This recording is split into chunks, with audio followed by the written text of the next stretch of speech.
ọjọ́ iwájú Yorùbá ẹ̀yin ló wà fún, kì í ṣe fúnrú àwa. Ó dẹ̀ da bẹ́ẹ̀ ṣe mọrú ìgbà tí àwọn bàbá wa Chief Awólọ́wọ̀ táwọn wà láyé, ìgbà tó kọ́kọ́ kọ àwọn òwe wọn, wọ́n rí ìṣòro Nàìjíríà, wọ́n dẹ̀ rí pé táwọn ò bá yanjú ìṣòro yìí, future àwọn kò ní dá. They were born in 1909. Àwọn bàbá wọn ò mọ̀ ńgbà tán lọ kọwọ́ bọwọ́ amalgamation. Ṣùgbọ́n wọ́n pinnu pé ok, ibi nǹkan táwọn bàbá wa kọwọ́ bọ̀ yìí, a ní jókòó ká máa rojú ẹ̀ títí láéláé. Ẹ bá mọ̀ ẹ ṣe, wọ́n ti ṣe, wọ́n dẹ̀ sọ pé 100 years. Tó bá ṣe 19, tí wọ́n bá sọ pé 100 years, ṣé amalgamation yìí bó ṣe wà on equally yoked bí Bible ṣe sọ yìí, ṣé màá dúró pé ó dìgbà tó bá di 100 years èmi gan ti kú ńgbà yẹn? Wọ́n dẹ̀ sàn ṣòkòtò wọn pé ókè, ṣíṣe kù. Òun la fi ń sọ̀rọ̀ Western region dè níyì o. Tẹ́ ẹ bá gbọ́ nǹkan tèmi sọ yìí, gbogbo ẹ̀ ní Chief Awólọ́wọ̀ ló kọ sí the first book lọ́n kọ́kọ́ mo rò pé Principles and Tactics of the People's Republic. Gbogbo ẹ̀rọ court system, court administration, gbogbo ẹ̀ náà kọ sínú ìwé yẹn. Ibẹ̀ náà ti rí clarity pé nǹkan táwọn máa ṣe táwọn bá dé ìjọba rẹ̀. Ibẹ̀ náà ti sọ wípé 1947 náà kọ̀wé yẹn pé tí náà tó bá ṣọ́ra ó máa end up like Pakistan. Ó wà nínú ìwé wọn. Because of religion ni Pakistan ṣe kúrò ní Indo-Pakistan. And látijọ́ tán ti fi religion kúrò tán ní clarity, Pakistan ò bá India. But wọ́n try because wọ́n ní competence ju àwa èèyàn dúdú lọ. India ò ń yáwó. Pakistan is one of the most indebted countries of the world. Ohun tó máa já ohun tí ó jẹ́ focus Pakistan ni ẹ̀sìn. But àwọn kèfèrí ló dẹ̀ wà ní India. India dẹ̀ bẹ́tà wọn. 1947 Principles and Tactics of the People's Republic. Bàbá Awólọ́wọ̀ sọ pé tí náà tó bá ṣọ́ra is going to end up like Pakistan. Okay. Nígbà tí Boko Haram dé, tí ìwé yẹn wà ní Nàìjíríà, tí n bá délé màá ya fọ́tò ibi tí bàbá ti sọ. Ohun tí bàbá sọ ló ṣẹlẹ̀ láti 1947. Lèèyàn kan ti rí ǹjọ́ ní Boko Haram bẹ̀rẹ̀ bóyá 2011. Under Jonathan ní Boko Haram bẹ̀rẹ̀. So 1947, that is títí wọ 2000, 53 years nìyẹn. Tabaro 11 mọ́. So 64 years earlier ní Chief Awólọ́wọ̀ ti sọ pé bọ́n ṣe ń gbé ọ̀rọ̀ ẹ̀sìn yìí ní yàtọ̀ sí Pakistan tọ́kàn wọn máa pààyàn lórí ẹ̀sìn. Àìtí ìbọnú ẹ̀ o. But bàbá Awólọ́wọ̀ dẹ̀ wò pé ókè níbi tó jẹ́ tiwa yìí ṣíṣe kù ń ta fi ń sọ̀rọ̀ lénìí rèé o. Ọ̀rọ̀ tá à ń sọ lénìí àní sọ o, Ìgbò là bá máa sọ báyìí o. Gbogbo ohun tó jẹ́ ìṣòro wa yìí àwọn náà fojú rí. Ó wà nínú ìwé wọn. Ó ní Yorùbá ti wà effect. Wọ́n ti dé point tó jẹ́ pé àwọn intelligentsia Yorùbá bílí pé àwọn ò tiẹ̀ lọ́gbọ́n lórí. A race tó jẹ́ pé mò ń gbọ́ nǹkan kan recently pé the Yorùbá are the most intelligent African race. The most intelligent African race. But bitter internal fighting weaken wa and we became victim of colonialism. Bóyá tí a bá bẹ̀rẹ̀ sí ní bára wa jà based on afẹ́ tẹrú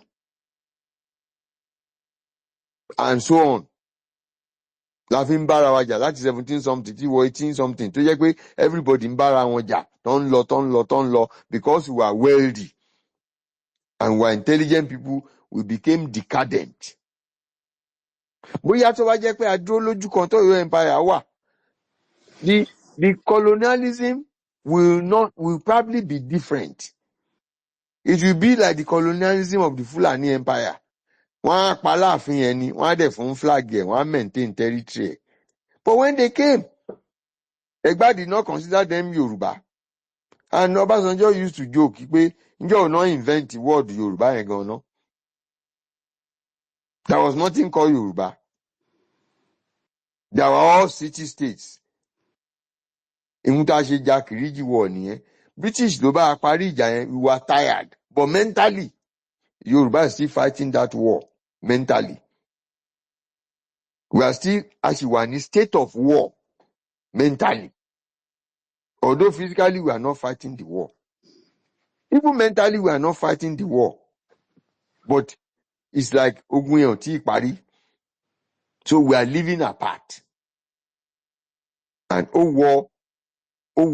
even individual Yoruba person that considers himself àti family òun much more important than extended family ẹ̀.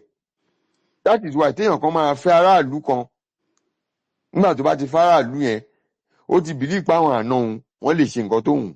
Kò kí àpé gbogbo àwọn ẹ̀gbọ́n ẹ̀ ń kọ́, àwọn ọmọ ẹ̀gbọ́n bàbá ẹ̀, àwọn ọmọ ńkù lẹ̀ ń kọ́ kan lọ kú ni. bàbá wa ẹ ṣé. Mi ò tó dá ọ̀rọ̀ dúró lẹ́nu yín o, ó ṣèwọ̀.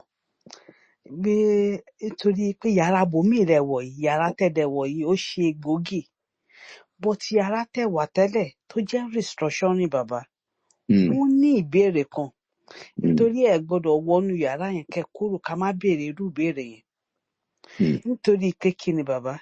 Ẹ sọ wípé ọ̀rọ̀ ìṣítí tẹ̀ ń bá wa sọ ní àṣálẹ́ yìí, ọ̀rọ̀ ọlọ́gbọ́n tẹ̀ ń bá wa sọ láṣálẹ́ yìí bàbá. Ẹ ní pé nítorí àwa àti àwọn ọmọ wa ni. Bẹ́ẹ̀ni. Ẹ ṣé. Ẹ dẹ̀ rí pé àwa gan àti àwọn ọmọ wa, ẹ wo gbogbo ọpọlọ tẹ gbé sílẹ̀, ọpọlọ yín ò ní jọba o bàbá. Ẹ gbó lẹ́nu ni o, ẹ ní gbó lẹ́nu bí ọ̀wọ̀. Ẹ wá pẹ́ fún wa. Mélòó nínú àwa gan àti àwọn ọmọ wa tí wọ́n mọ̀ nípa òṣèlú tó bí ẹ̀yin ṣe mọ̀ yìí? Àwọn ọmọ, ẹ wo irú analogy tẹ sọ nípa nephew yín tí ó rò yìí pé nǹkan tán ti gbé sí wọn lórí nípa bàbá wa Awólọ́wọ̀ jẹ́. Many of àwọn ọmọ wa wọ́n ṣe wà fún wọn nìyẹn bàbá. Kí wá ní ìbéèrè mi gangan kí n má gbà yín lásìkò? Ìbéèrè mi ni wípé kéde sọ fún wa ní ṣókí ni o bàbá, nítorí pé kó lè yé àwọn ọmọ wa, nítorí ọ̀rọ̀ ṣókí ló ń yé àwọn ọmọ yìí. Kí ni ìwúlò? Because ẹ jẹ́ kó based on béèrè tí arábìnrin àkànṣe béèrè nípa restructuring. Ẹ ní pé restructuring gangan kan, ṣùgbọ́n à ń lọ sí regional gangan ni. Ṣùgbọ́n àwọn bàbá ó ṣe bí òwe bàbá mi tó pòwe níwájú yín. Wọ́n ní ibi pẹlẹbẹ ni a ti mọ̀ ọ̀lẹ̀jẹ̀. Ká tiẹ̀ dúpẹ́ lọ́dọ̀ Elédùà wípé restructuring tí wọ́n wọ́n létí díẹ̀díẹ̀. Tá bá fi regional lẹ̀ wọ́n lójú, á di pé kò síbi tí Yorùbá ń lọ. So now ká tiẹ̀ wá dúró lórí restructuring tó ń fetí sílẹ̀ fún wa. Kí ni ìwúlò restructuring tó máa jẹ́ fún ilẹ̀ Yorùbá? Tó máa jẹ́ fún ìlọsíwájú àwọn ọmọ wa nílẹ̀ Yorùbá? Tá bá tiẹ̀ sì dúró lórí tá bá sì wà lórí yàrá restructuring ká tó lọ sí regional, nítorí wọ́n ní ibi pẹlẹbẹ láti mọ̀ ọ̀lẹ̀jẹ̀. Ìbéèrè mi nìyẹn bàbá. Ẹ ṣeun. Ká tó padà lọ sí yàrá bí tẹ́ ṣe wọ̀nyí. Ẹ ṣeun sá. Tí wọ́n bá restructure, wọ́n á wọnú constitution. Àwọn nǹkan kan wà nínú constitution yẹn tí ò ṣe business federal government. For instance, wọ́n ti já railway kúrò, wọ́n ti já power kúrò. Àwọn restructure wọ́n á reduce nǹkan tó wà lọ́wọ́ tí nǹkan tí federal government kó sí gbáàyà. Wọ́n wá increase derivation.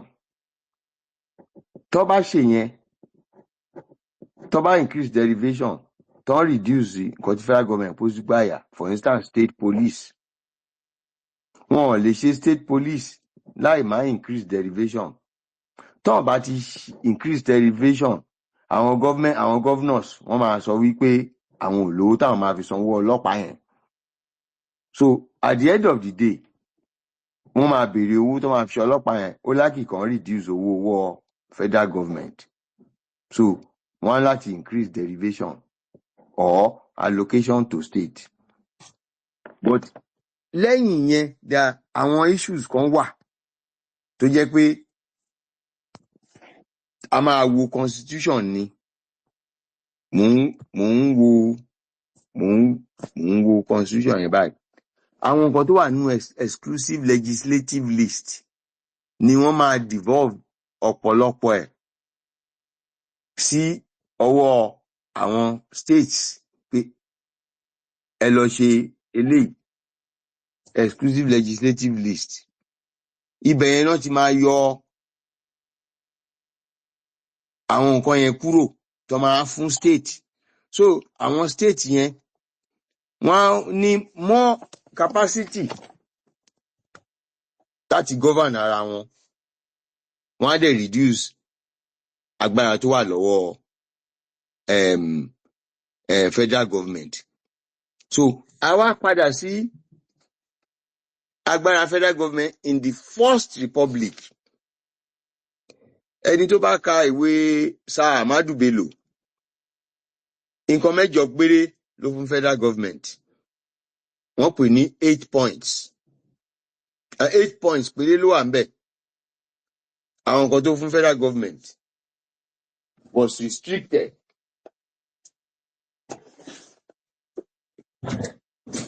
Wọ́n ò gbà wọlé 1953 nígbà tí gbogbo nǹkan yẹn dàrú. Ni wọ́n ní ó fẹ́ sọ Nàìjíríà di confederation. Igbe wọn ò gbà nígbà tí a ò gbọ́n. Mo fẹ́ wò ó. Ṣebí Zik ló sọ bẹ́ẹ̀ sà? Zik àti even àwọn èèyàn wa náà, ó ní 8 points yẹn rèé o. Point 1, each region shall have complete legislative and executive autonomy with respect to all matters except the following: defense, external affairs, custom, research institutions. There shall be no central legislative body, no central executive or policy-making body for the whole of Nigeria. There shall be a central agency for all regions, which will be responsible for matters mentioned in paragraph 1A to D, and any other matters delegated to it by a region. The central agency shall be at a neutral place, preferably in Lagos. Composition, powers, and responsibilities of central agency shall be defined in order in council establishing the new constitutional arrangement. The services of railway, air services, ports, electricity, coal mining shall be organized on inter-regional basis and shall be administered by public corporations. Such public corporations shall be independent bodies governed solely by statute which they are created. Boards of such corporations shall be composed of experts in minority representation of regional government. All revenues shall be levied and collected by regional government except customs revenue. Each region shall have a separate public service. Now, if we have in this list, there are 66 items. Ló wà nínú exclusive legislative list. 66 items. Weight and measures. Water from sources may be declared by a National Assembly to be sources affecting more than one state. Traffic on roads. From trade and commerce, and in particular, trade between Nigeria and other countries. Establishment of purchasing authority with power to acquire, export, inspection, gbogbo àwọn nǹkan bẹ́ẹ̀ yẹn. Under the First Republic, gbogbo state ló ní, Western region nílé ẹ̀, ó ní reserve ẹ̀ ní London, ó ní ilé tiẹ̀. Mo gbọ́ pé òun ní Nigeria House ní London, ní Western region ló ní. That was how how autonomous those regions were. So they will have to look at this constitution yìí. Wọ́n máa yọ gbogbo nǹkan tí ò ń ṣe business federal government. Wọ́n máa yọ kúrò ńbẹ̀. So àwọn state á lè ní freedom wọn. Election will be a state matter. Wọ́n á wá ètò máa jẹ́ federal matter. So prison, post and telegraph, police, pensions and gratuity, patents. So the point where you have a national system of pensions, tí state kan lè sọ pé bóun ṣe fẹ́ ṣe tòun ni. You know, ìyẹn l'America, insurance in America is registered by state. It's not registered by the US government. State ló register insurance. There are two forms of registration of banks.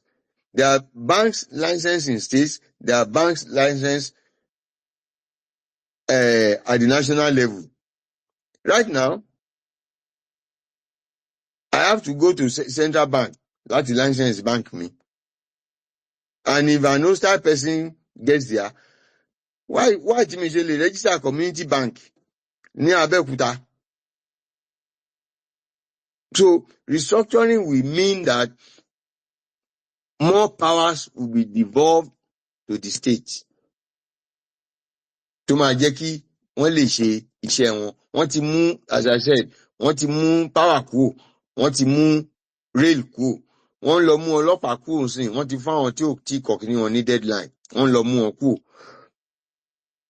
So answer tí mo ní lórí ìyẹn nìyẹn. Nígbà tí a bá gba àwọn agbára yẹn, k'Ọlọ́run wá fún wa ní àwọn tó mọ̀ ọ́ lò.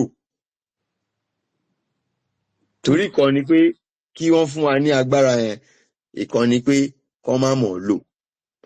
One of the major items of restructuring tá a gbọ́dọ̀ gbà is to allow states to control their local government. Ẹ ṣeun bàbá, ẹ ṣeun. So a mọ̀ lóore pẹ̀lú ẹ bá a ṣe àlàyé yẹn ní ṣókí. Bọ̀ ìbéèrè kan tún ṣì wà lórí ẹ̀ bàbá.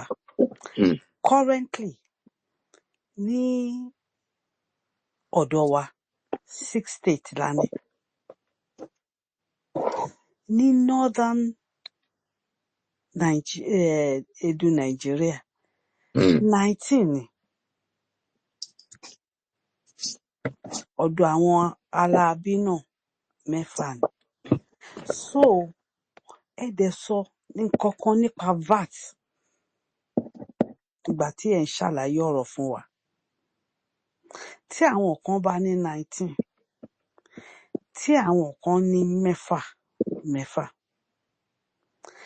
tí a bá wá sọ̀rọ̀ VAT sínú ẹ̀, nítorí àwa tá ní 6 gan, a mọ̀ pé ọ̀rọ̀ wa dàbí pé bí èèyàn kan ṣe ń sọ fún mi, bí brọ́dà mi kan ṣe sọ fún mi lánàá, wípé ó dàbí pé ọ̀rọ̀ ti tọ̀dọ̀ tiwa bí ìgbà tí wọ́n fẹ́ sọ wá di ògùn owó fún àwọn ìtókù láti gbélé ayé ni. Now tí a bá wá sọ ọ̀rọ̀ VAT sáàrin ẹ̀, kí ni advantage tó sì ní fún àwa tó sì jẹ́ pé 6 la ní lọ́wọ́ against àwọn tó ní 19 yẹn? Okay. Ẹ jẹ́ ká máa tá a bá là ká máa tàn. Tá a bá tàn, Adọ̀run 6 la méjì ní. ni bàbá. Ẹ ṣeun. Ká dúró lórí 6 wa. VAT tí President Tinubu tí Ààrẹ Tinubu tó ń pinnu sìn, ó dáa jù tá a ní sìn lọ. Èyí tá a ní sìn tí wọ́n ń lò lọ́wọ́ sìn, ó tiẹ̀ búrẹ́wà gan-an nítorí pé wọ́n máa ṣe àwo lórí equality of states. Wọ́n máa ṣe àwo lórí population. Wọ́n máa ṣe àwo lórí land mass. Gbogbo yẹn ti pa wá dànù. Wọ́n máa ṣe 20% lórí derivation. Ìyẹn ni ò favour àwa. Wọ́n wá gbé jáde nísìn pé kí ló dé tí a máa ṣe 20% lórí derivation? Ẹ jẹ́ ká sọ di 60%. 60% yẹn àwa ló favour. kí nìdí tó ṣe favour wa 60% owó wa ọ̀dọ̀ wa ló dúró sí tẹ́lẹ̀tẹ́lẹ̀ 20% ló dúró sọ́dọ̀ wa ṣó ti yé yín bẹ́ẹ̀ ni ó ń yé wa bàbá. tẹ́lẹ̀tẹ́lẹ̀ 20% VAT yẹn òun ló dúró sọ́wọ́ state tó gbà nísìnyí 60% náà fẹ́ kó dúró àwọn wá ń pariwo pé tí 60% yẹn bá dúró ó ti dín owó táwọn ń gbà lórí land population equality ó ti dínkù wọ́n ní no ẹ jẹ́ ká ṣe work and eat right ẹ jẹ́ kí 60% kó dúró lọ́wọ́ state tó bá gbà àwa ló ṣe láǹfààní Èkó á lose owó but ó ṣe gbogbo aláǹfààní because tẹ́lẹ̀tẹ́lẹ̀ Èkó ló ń pa Èkó ló ọwọ́ Èkó ni bóyá 80% VAT yẹn ti ń wá ó jẹ́ kí owó wọn kó má máa gbọ́wọ́ wọn wọ́n ń pín jáde ni but nísìnyí wọ́n ní no 60% ihun tí ẹnìkankan tó bá gbélẹ̀ tí ẹ̀ ní ṣe rí pé ó pé wa. bẹ́ẹ̀ ni bàbá. àwọn wá rí pé àwọn ò ní kankan táwọn máa gbélẹ̀ wọ́n ṣe wá ń pariwo pé tẹ́ bá ṣe yẹn wọ́n dẹ̀ pín fún wọn ó dẹ̀ benefit wọn but wọ́n mọ̀ wípé àwọn kan wà nínú state wọn ó benefit àwọn kan kò benefit àwọn kan àwọn tí ò ní kankan tó ń ṣe kò benefit wọn but ohun tó dáa jù nìyẹn because tó bá ṣe ohun tó yẹ fún wọn tí wọ́n bá ń fi nǹkan bíi mineral resources solid minerals tó ń rí tí wọ́n ń pa ní àpasápò tó bá ń pa sápò ìjọba àpapọ̀ ṣebí wọ́n ti gba VAT nínú ẹ̀ but oníkálùkù ń wa gold ẹ̀ ó ń dà sápò ó mú lọ so àwọn ń ṣe èèyàn wọn ò ṣèlú nítorí pé ohun tó tán lè fi rí owó ó wà lọ́wọ́ wọn ṣùgbọ́n wọ́n ń rówó ń bẹ̀ ṣùgbọ́n àpò wọn ló ń lọ owó táwa bá wá ṣe làwọn máa gbà so ìpín tó fẹ́ pín VAT yẹn sìn ó pé wa ṣùgbọ́n tó bá kọ̀ jálẹ̀ àwa padà sí sales tax tá a bá padà sí sales tax yẹn àwọn ló tiẹ̀ máa lose jù nítorí pé wọn ò ní structure tó fi ń gba owó orí lọ́dọ̀ wọn o but àwa rí owó orí wa gbà àwa la dẹ̀ máa ní 100%. As I said, part of the problem lopsided structure Nigeria ni pé nínú constitution yẹn ọwọ́ local government tí n bá ka nǹkan tó jẹ́ ti local government nínú kínní second schedule rèé let's go to second schedule part 2 let's go to second schedule part 3 kí n kà jáde part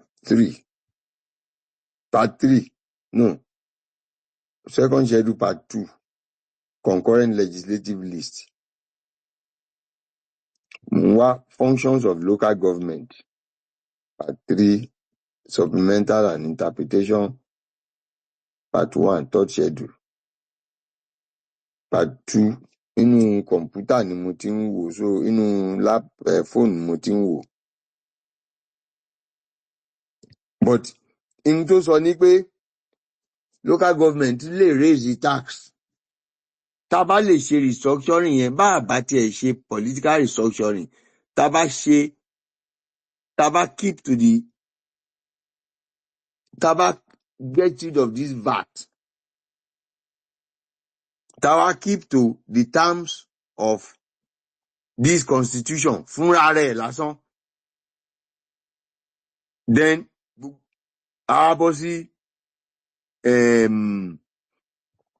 tá a bọ́ sí sales tax rí pé we will have more money than we have today lọ́wọ́ àwọn subnational government wa or from our local government but wọn ò ní Supreme Court ò ní dájọ́ yẹn ńṣe ni wọ́n suspend president jẹ́ kí wọ́n suspend ẹjọ́ yẹn ní Supreme Court pé kán wá political solution yẹn ni VAT bill tán láwọn ò gbà yìí because tí Supreme Court yẹn tó bá dájọ́ yẹn wọn ò tiẹ̀ ní rí kọ́bọ̀ rárá Supreme Court á kàn sọ pé wẹ́ẹ́ VAT yẹn is unconstitutional kóníkàkú lọ gba state tax ẹ̀ nǹkan tí wọ́n ń tà láti rán wọn létí ń sìn nìyẹn pé ẹ tẹ́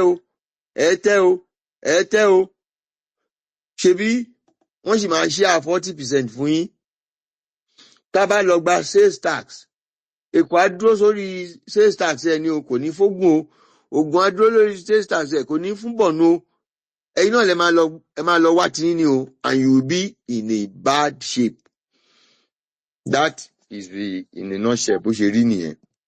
ẹ ṣé bàbá àgbà yín ò ní bàjẹ́ ẹ ṣeun gidigidi gan ni àdẹ̀mọ́ lóore ìbéèrè pọ̀ lórí mi ṣùgbọ́n nítorí pé a pọ̀ nínú yàrá a tún jẹ́ kí ó dà pé bàbá wa kan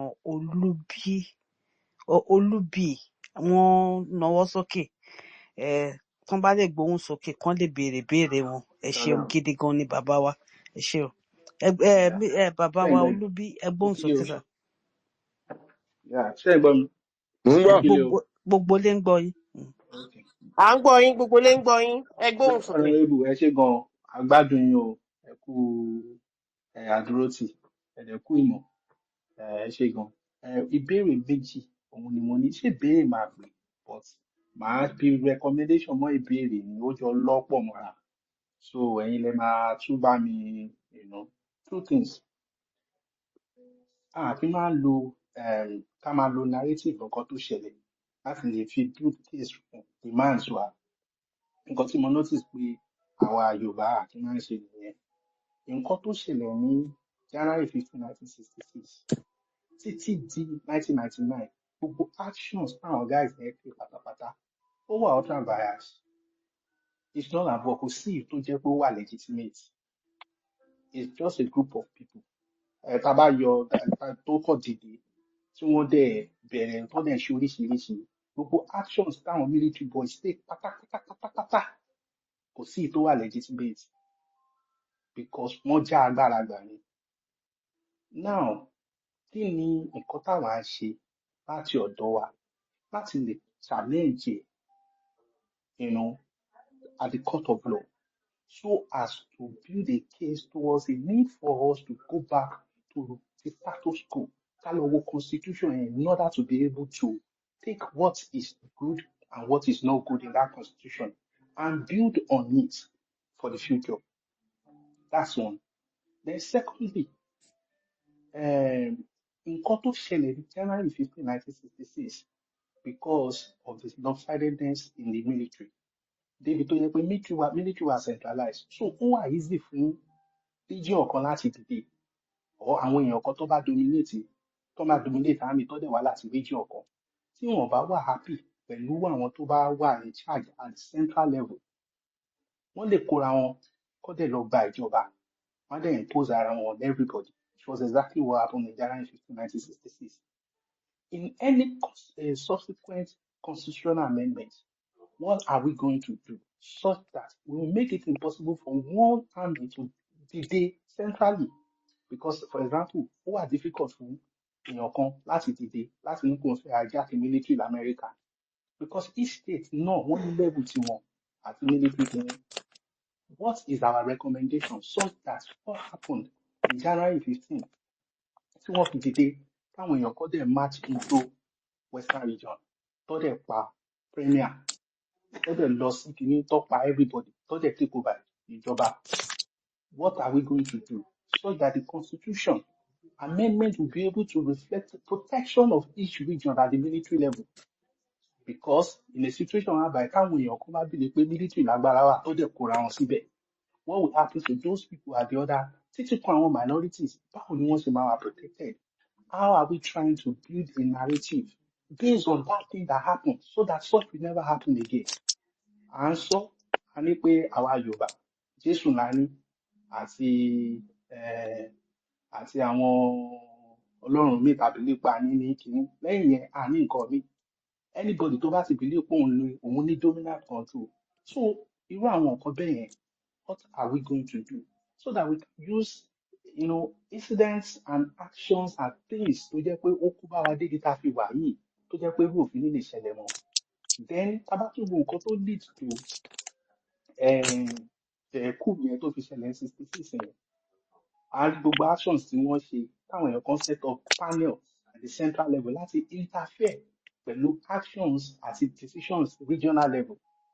What are the things that we can put in place that can check the central from being able to set up such commissions irú ìtàwọn kìíní ṣe ń gbà yẹn láti lè máa investigate activity economic activities or operations at the regional level. How do we be able to ensure that whatever any constitution we are going to have should be such that can protect the people at the regional level? Àwọn nǹkan tí mo fẹ́ sọ nìyẹn tí mo fẹ́ bí ìbéèrè tí mo ṣe ní pé ẹ jẹ́ kí n ṣàpè ní ìbéèrè ṣá. Okay. ẹ ṣé bàbá ẹ ṣeun bàbá wa béèrè lé nìyẹn o. Yeah. Tẹ́ bá gbọ́ nǹkan tó ṣẹlẹ̀ ní bí ijọ́ mẹ́ta yìí ní Korea homogeneous country ni ẹnìkan try láti gba agbára Wọ́n pàdánù ni.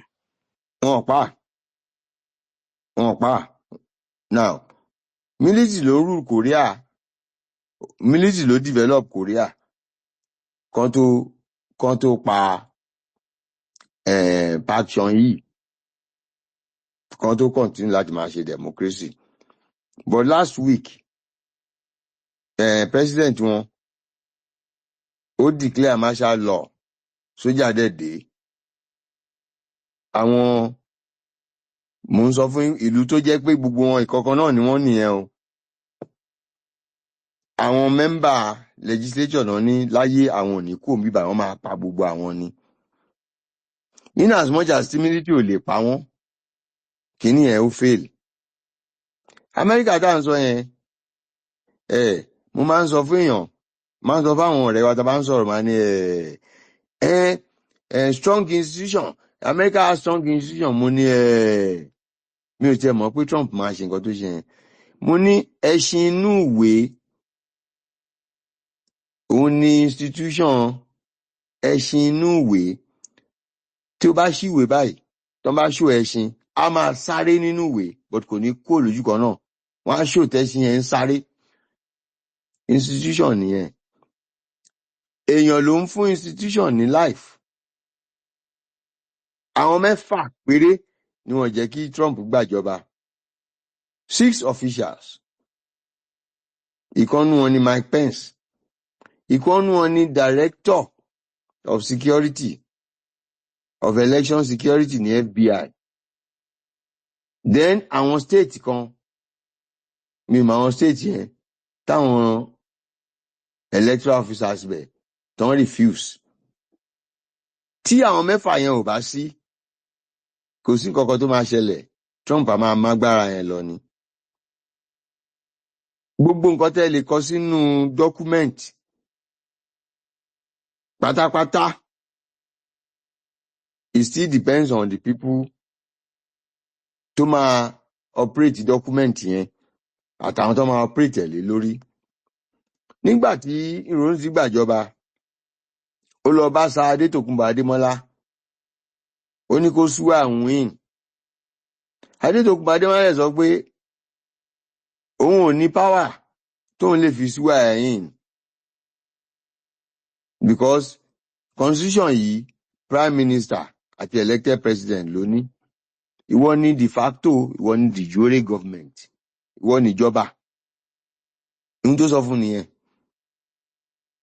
pé power wo lòun fẹ́ fi kí ni oath tóun fẹ́ ní ṣé duly elected ni duly appointed ni àbí báwo ó dẹ̀ ti suspend the constitution so kò sí power kankan now to say that nǹkan tí wọ́n ṣe yẹn ó wà illegal the problem it's a grey area in sovereign law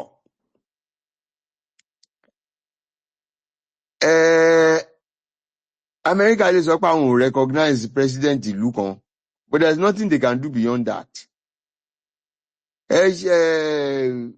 Onírànú tó wà ní Venezuela yìí wọn ò recognize but ó ń govern lọ. Tó bá lè manage tó bá kú sórí oyè yẹn kò sí nǹkan tẹ́nì kankan lè ṣe. Tí ò bá kú ni àwọn tó bá tẹ̀lé ló máa determine nǹkan tó máa ṣe. Tí ò bá dẹ̀ kú táwọn tó bá tẹ̀lé tó bá jẹ́ bí Nàìjíríà ní òkè adáríjì kó máa lọ kò sí nǹkan tẹ́nì kankan lè ṣe. Nígbà tí wọ́n lọ ṣe case Bakassi, argument ọ̀gbẹ́ni Olúbíyì àwọn kan take forward wípé Gowon sí ìdílé Nàìjíríà pé Gowon ò ní authority pé nítorí pé kò sí National Assembly. Wọ́n ní no pé òun ni sovereign nígbà yẹn pé so nǹkan tó bind Nàìjíríà sí ó wà binding.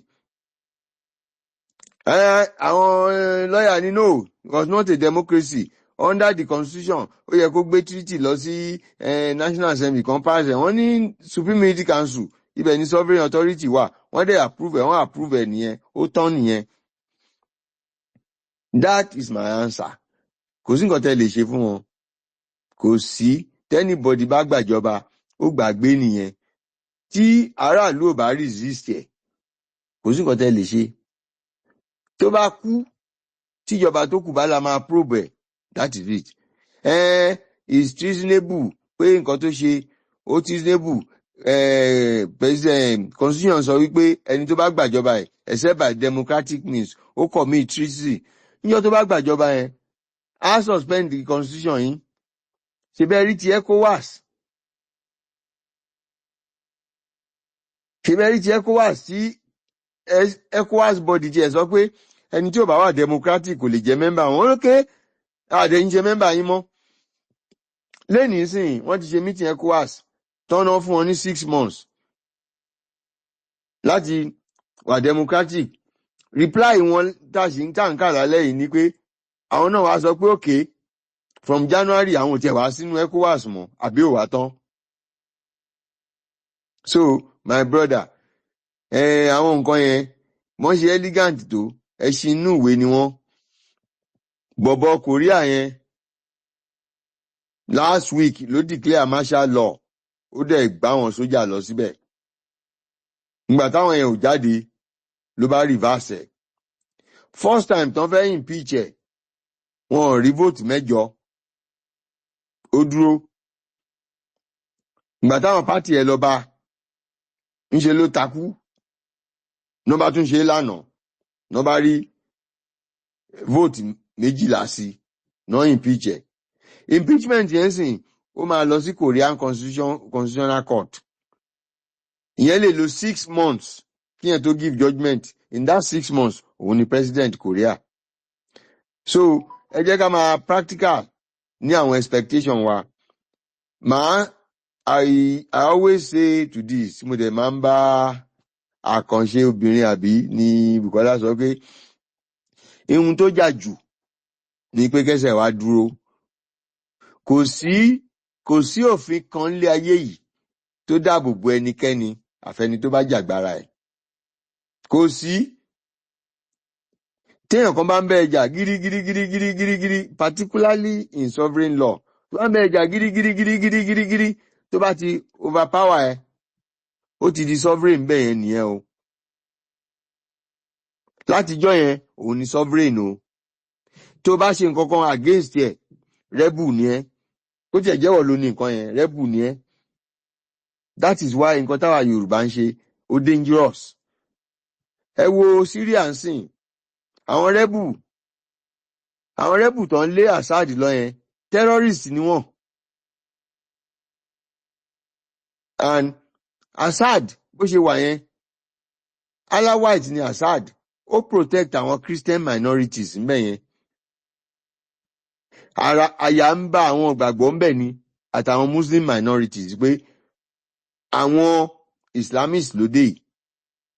Nígbà tó dìjẹta UK sọ pé àwọn review ẹ̀ àwọn ò ní pé òun terrorist mọ́. Terrorist ní màá yẹn ó wà ní ẹni tó ń Amẹ́ríkà fi 5 million pé kán lọ pa. Anthony Blinken ti sọ lénìí pé àwọn máa jókòó láti remove ẹ̀ kúrò lórí terrorist list àbí òwá tán. It's like kí Nnamdi Kanu kó gba gbogbo western region kó dẹ̀ declare Biafra. Gbogbo wa pátápátá yìí tẹ́ rebel ni wá in the eyes of the law. Ó dẹ̀ di official head of state nìyẹn. A máa sanction ẹ̀, a máa ṣe gbogbo nǹkan, wọ́n á sanction ẹ̀, wọ́n á ṣe nǹkan kan, àwọn tó máa bá ṣe máa bá ṣe. Ìgbà tó bá yá, tí Amẹ́ríkà bá fẹ́ nǹkan lẹ́kọ̀ọ́, ìgbà tó bá yá, wọ́n á relate pẹ̀lú ẹ̀. Ṣèbáwọn Burkina Faso gbogbo wọn ti mú jẹ báyìí. So, òun ló ṣe ṣẹlẹ̀ ní Syria yìí. HTS yẹn is all the Western nations in the eyes of NATO, they are a terrorist group. America has a bounty of $5 million lórí leader wọn. But now, Blinken has said the words he used today. The UK said they will remove him from the terrorist list. Ẹ jẹ́ kí n wá word tí Blinken lò.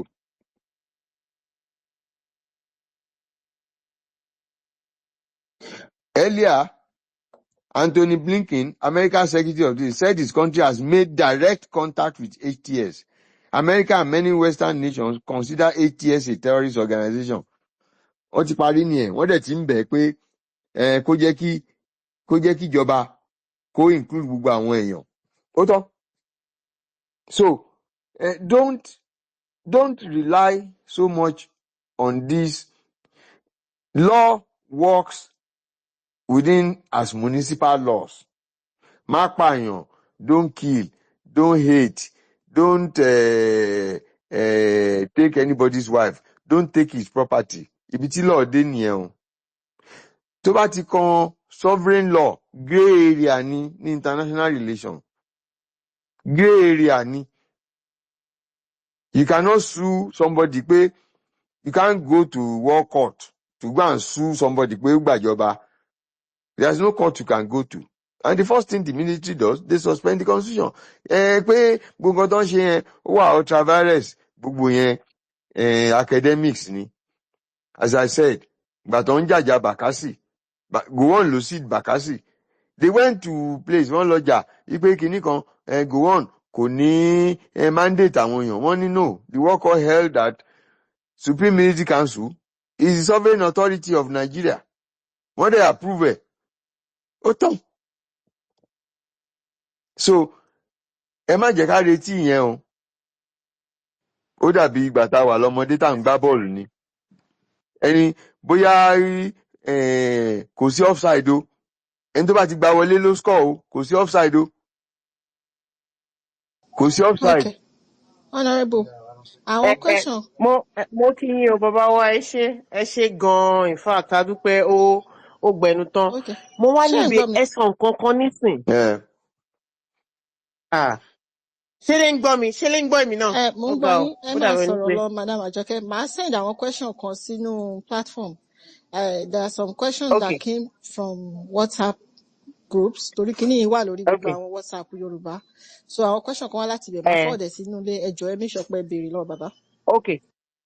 Kò sí wàhálà. Ẹ forward ẹ̀ sí orí WhatsApp platform so that a máa lè béèrè lọ́wọ́ bàbá. Bàbá ẹ sọ nǹkan kan nísìn. Ọ̀rọ̀ yẹn lèmi fẹ́ single out. Ẹ sọ wípé àyàfi kí ẹsẹ̀ wa múlẹ̀.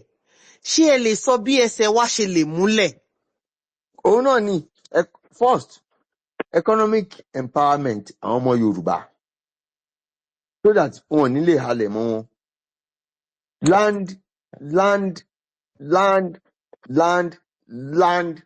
Land sales. Then political control. Ihun tó go for wa tó jẹ́ basic tó ń strengthen wa sin culture wa ni ló ń return ló ń rejuvenate wa. Tí a bá move kó nu cultural renaissance ta maintain political control wa ta dẹ̀ economically empower our people. Àwọn ará bí wọ́n á kú òǹlù wa. Nobody will tell them. Wọ́n á kú òǹlù wa.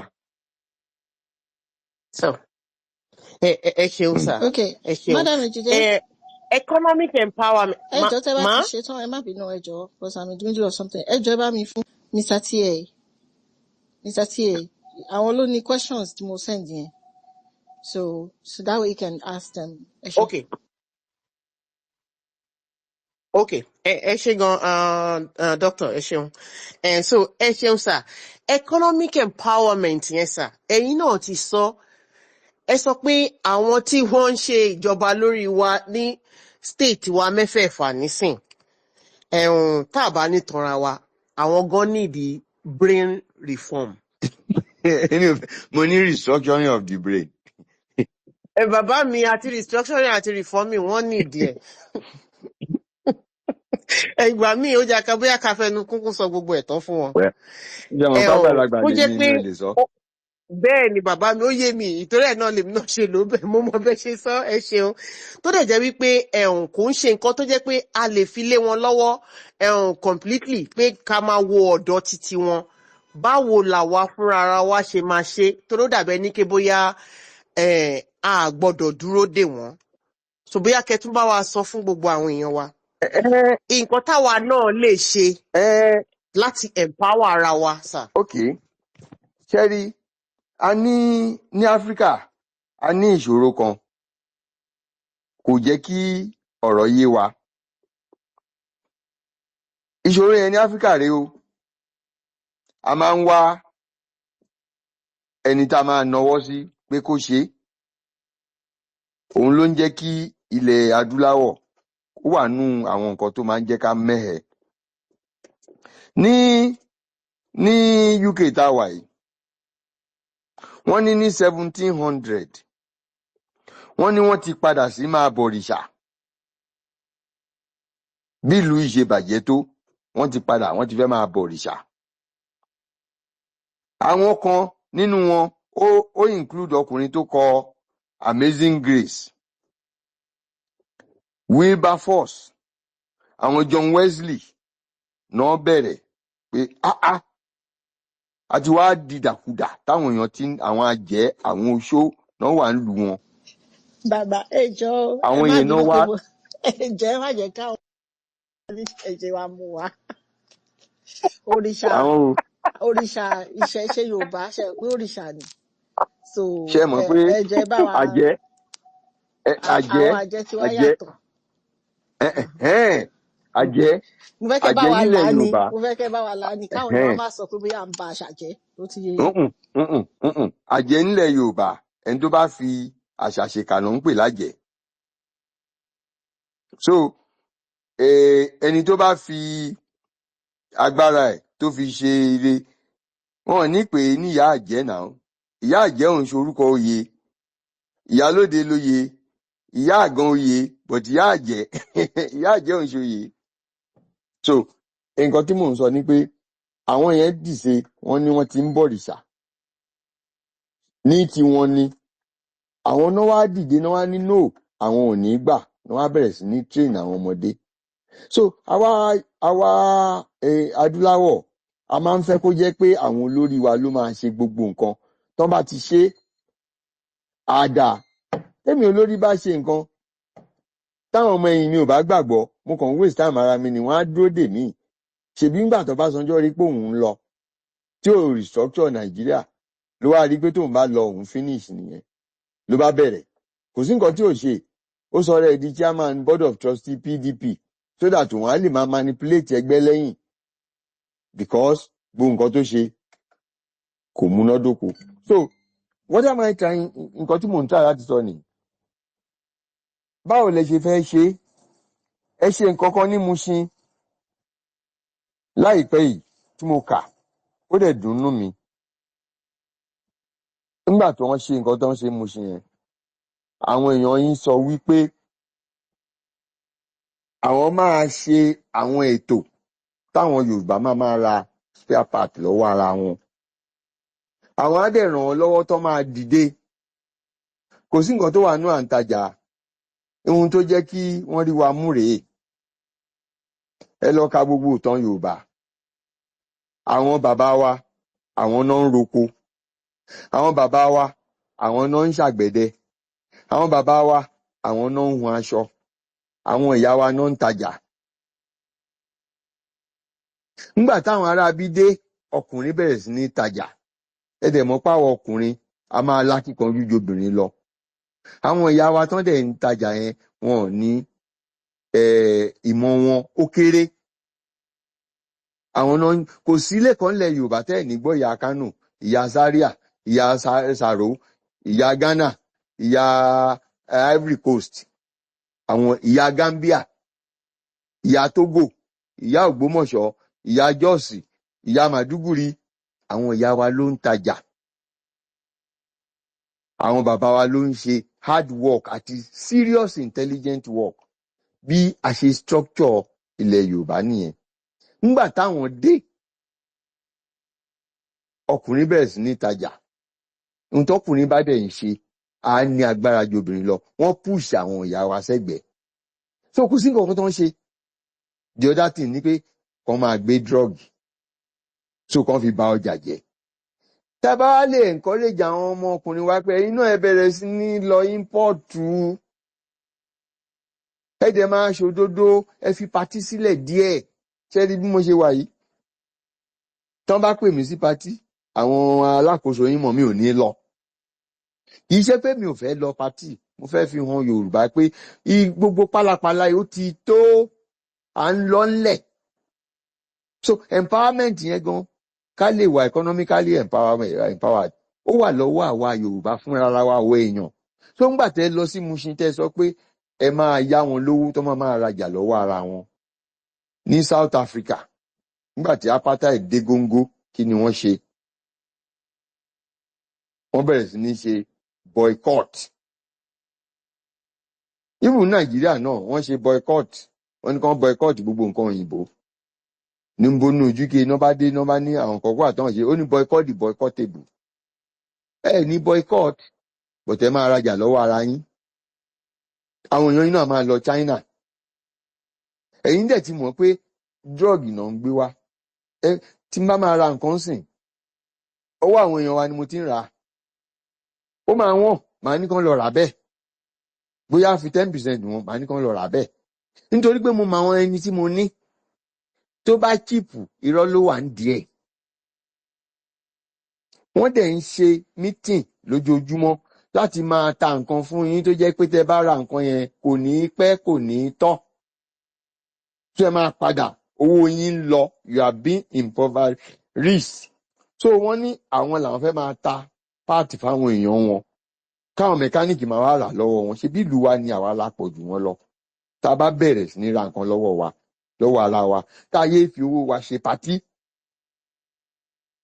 tá a dẹ̀ maintain structure wa, gbogbo ibi tí a ti fẹsẹ̀ múlẹ̀ náà ń dé.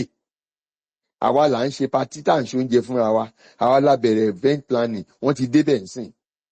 Àwa la ní press western, gbogbo press nísìn, kò sí media house tẹ́ fẹ́ lọ, ẹ lè rẹnu sọ̀rọ̀.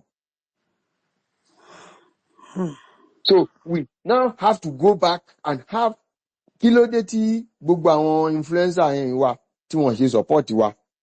Wọ́n á cancel wọn ni. Ta ló ń jójó wọn? Ta ló ń jójó àwọn Davido? Ta ló ń gbọ́ nǹkan tí Macaroni ń sọ?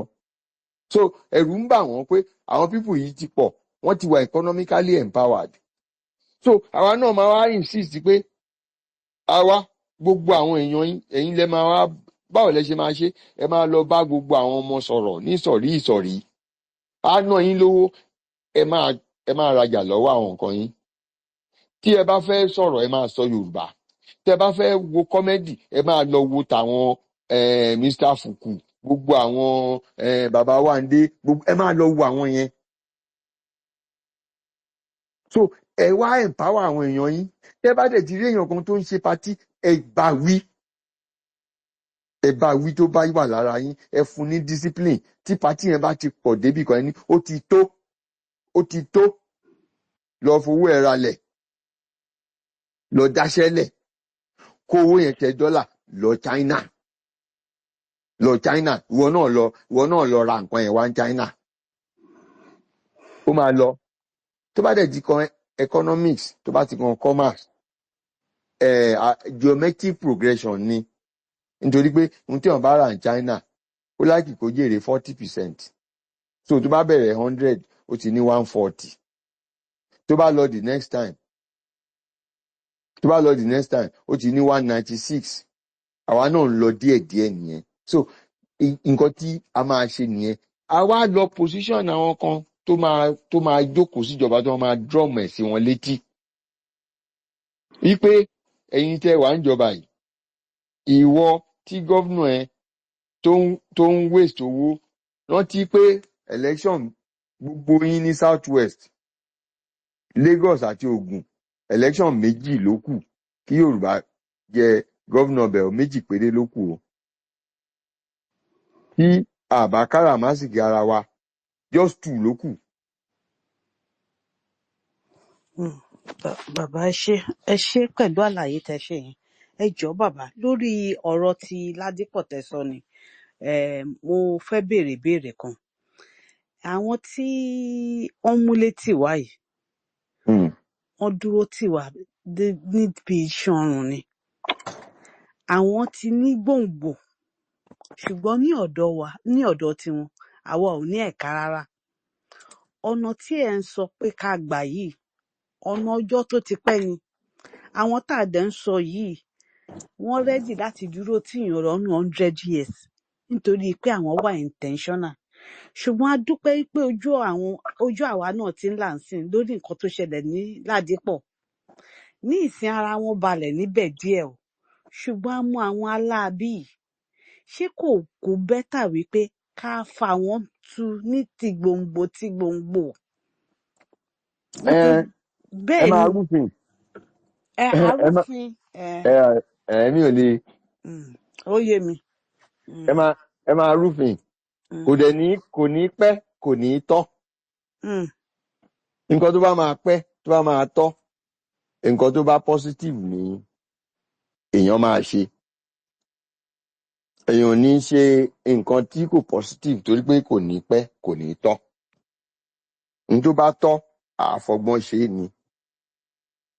It is about economic empowerment. Àwọn èèyàn wa ti pọ̀ jù, wọ́n ti ṣaláìní jù. Ẹni tó bá dẹ̀ ṣaláìní, ẹrú ló máa ṣe gbẹ̀yìn. So a máa gbé wọn dìde, wọ́n máa padà sí ibi iṣẹ́ wọn, wọ́n dẹ̀ máa yé ìwà pálapàla hù tó jẹ́ pé tí ẹ̀yin tẹ́ wà nílùú òyìnbó bá fi owó ránṣẹ́, wọ́n á ná, kí náà dẹ̀ máa fowó yẹn ṣe, wọ́n á fi ṣe pàtí. Ẹ ṣeun bàbá mi, ẹ ṣeun. Àwọn tí wọ́n tó wà lórí ètò náà, ẹ ní sùúrù ẹ jọ̀ọ́ bàbá wa. Torí Mr. TA àwọn náà máa béèrè ìbéèrè nísìn. Ẹ ṣeun gan bàbá wa. Àwọn tó wà nínú ilé, àwọn náà pọ̀, oníkálukú náà gbogbo wọn náà ń gbọ́. So àwọn náà á mú lọ lé, wọ́n á mú lọ fún àwọn tí ó tún jẹ́ èèyàn wọn.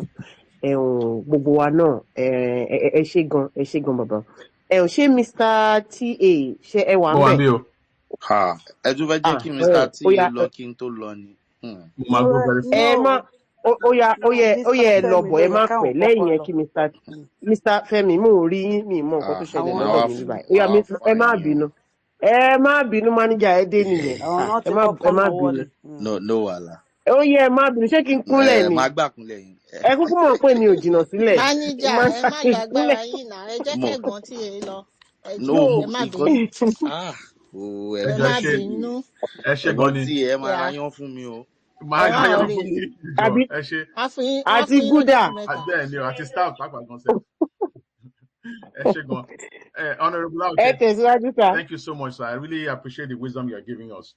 Ẹ ti identify one thing that is realistic about human political systems. Essentially, might makes right. And tó bá ti lu ọmọlẹ̀ only the sovereign kìíní nìyẹn. So that is one option that is not open to us Yoruba people now. The other one, tí mo fẹ́ bèèrè lọ́wọ́ yín ni pé by asking these questions, àwọn tó fún wa ní 1999 constitution, they did it for their personal benefit. So the question I have is, those people and the people that are benefiting from the status quo. Can the benefit one? Can we identify the benefits? I'm sure most of us know what it is. Then the second thing is that benefit only, is there a way to maintain that benefit substantially and also give us our political autonomy? This is a leading question because I mean, I see Dr. Bukola, Arabian Akonse, we worked on something that we feel could be a compromise that would essentially serve all Nigerians, including the Yoruba people. So I wanted to, given that the idea of might need capability láti ṣe yẹn, ṣé ó ti yé yín sìn? So the other alternative is to negotiate with these stakeholders, but the person who is in a position to do that is the president of Nigeria, because provided he can give those stakeholders, he can make them feel like they're not going to lose their benefits, while at the same time giving Yoruba people and other ethnic groups their political autonomy. Is that a prospect? I just wanted to hear your feedback on that. Thank you so much. Good. Àwọn kankan tèmi ń bá over time tí máa ń bá àwọn èèyàn wa láfẹ́nifẹ́re jà sí ó ti gbẹ́nu lé. Nígbà tí wọ́n ṣe Ìbàdàn conference many years ago on restructuring, I wrote a paper on how we should do it. They came out with a conference report. Mo dẹ̀ pé late Yinka Odumakin, I said, Yinka, Ìbàdàn conference tẹ́ ṣe, Ìbàdàn declaration tẹ́ ṣe, Yinka, why don't you people pé ẹ jẹ́ ká àwa kan á contribute owó, go ẹ lọ sí north, go and sit down with them. When you are negotiating, you don't say all or nothing, particularly in political issues. Ẹ lọ sọ fún wọn, relax them, tell them your purpose. One thing that is certain, tẹ́ bá jókòó síwájú wọn, they will say what their fears are, and then you will come to a compromise. If you go with 10 provisions and you come out with 3, at you move forward. Igbe, I've always said to this about some people in Afenifere, you cannot keep insulting the Fulani man every day, calling him a fool, and expect the man you are calling a fool to sit down with you. And for your information, if there remains one Fulani man, Labuja, who says he does not accept Yoruba nation, nobody is going to recognize you. So why are you wasting your time? Because there is 90% of the countries of the world, somebody wants to move out of it. So for selfish interest, no country is going to agree with you. So perish that thought. Now, Nigeria is a sovereign entity whose boundaries and structures are defined. You cannot change the boundary and structures of Nigeria without talking to Nigerians. Don't waste your time. If you even buy ammunition, you will buy it illegitimately. The man sitting in Abuja will buy it legitimately because of a guarantee integrity state here. So this thing, take it to the emirs, take it to them, sit with them. I was in the National Assembly. I was a member of the opposition. I sponsored 4 laws. The laws are in the Act of Nigeria. There is nobody in Nigeria, in the history of Nigeria, there's practically no opposition member that has ever had 4 legislation to his name. Most of the legislation you see in National Assembly, they are executive. My own a private member bill. I sponsored the bill myself. Now, to achieve that, AD had only 66 members, 360. I needed to find friends everywhere, to the point that àwọn ọmọ Hausa tó jẹ́ PDP, they call me ADP.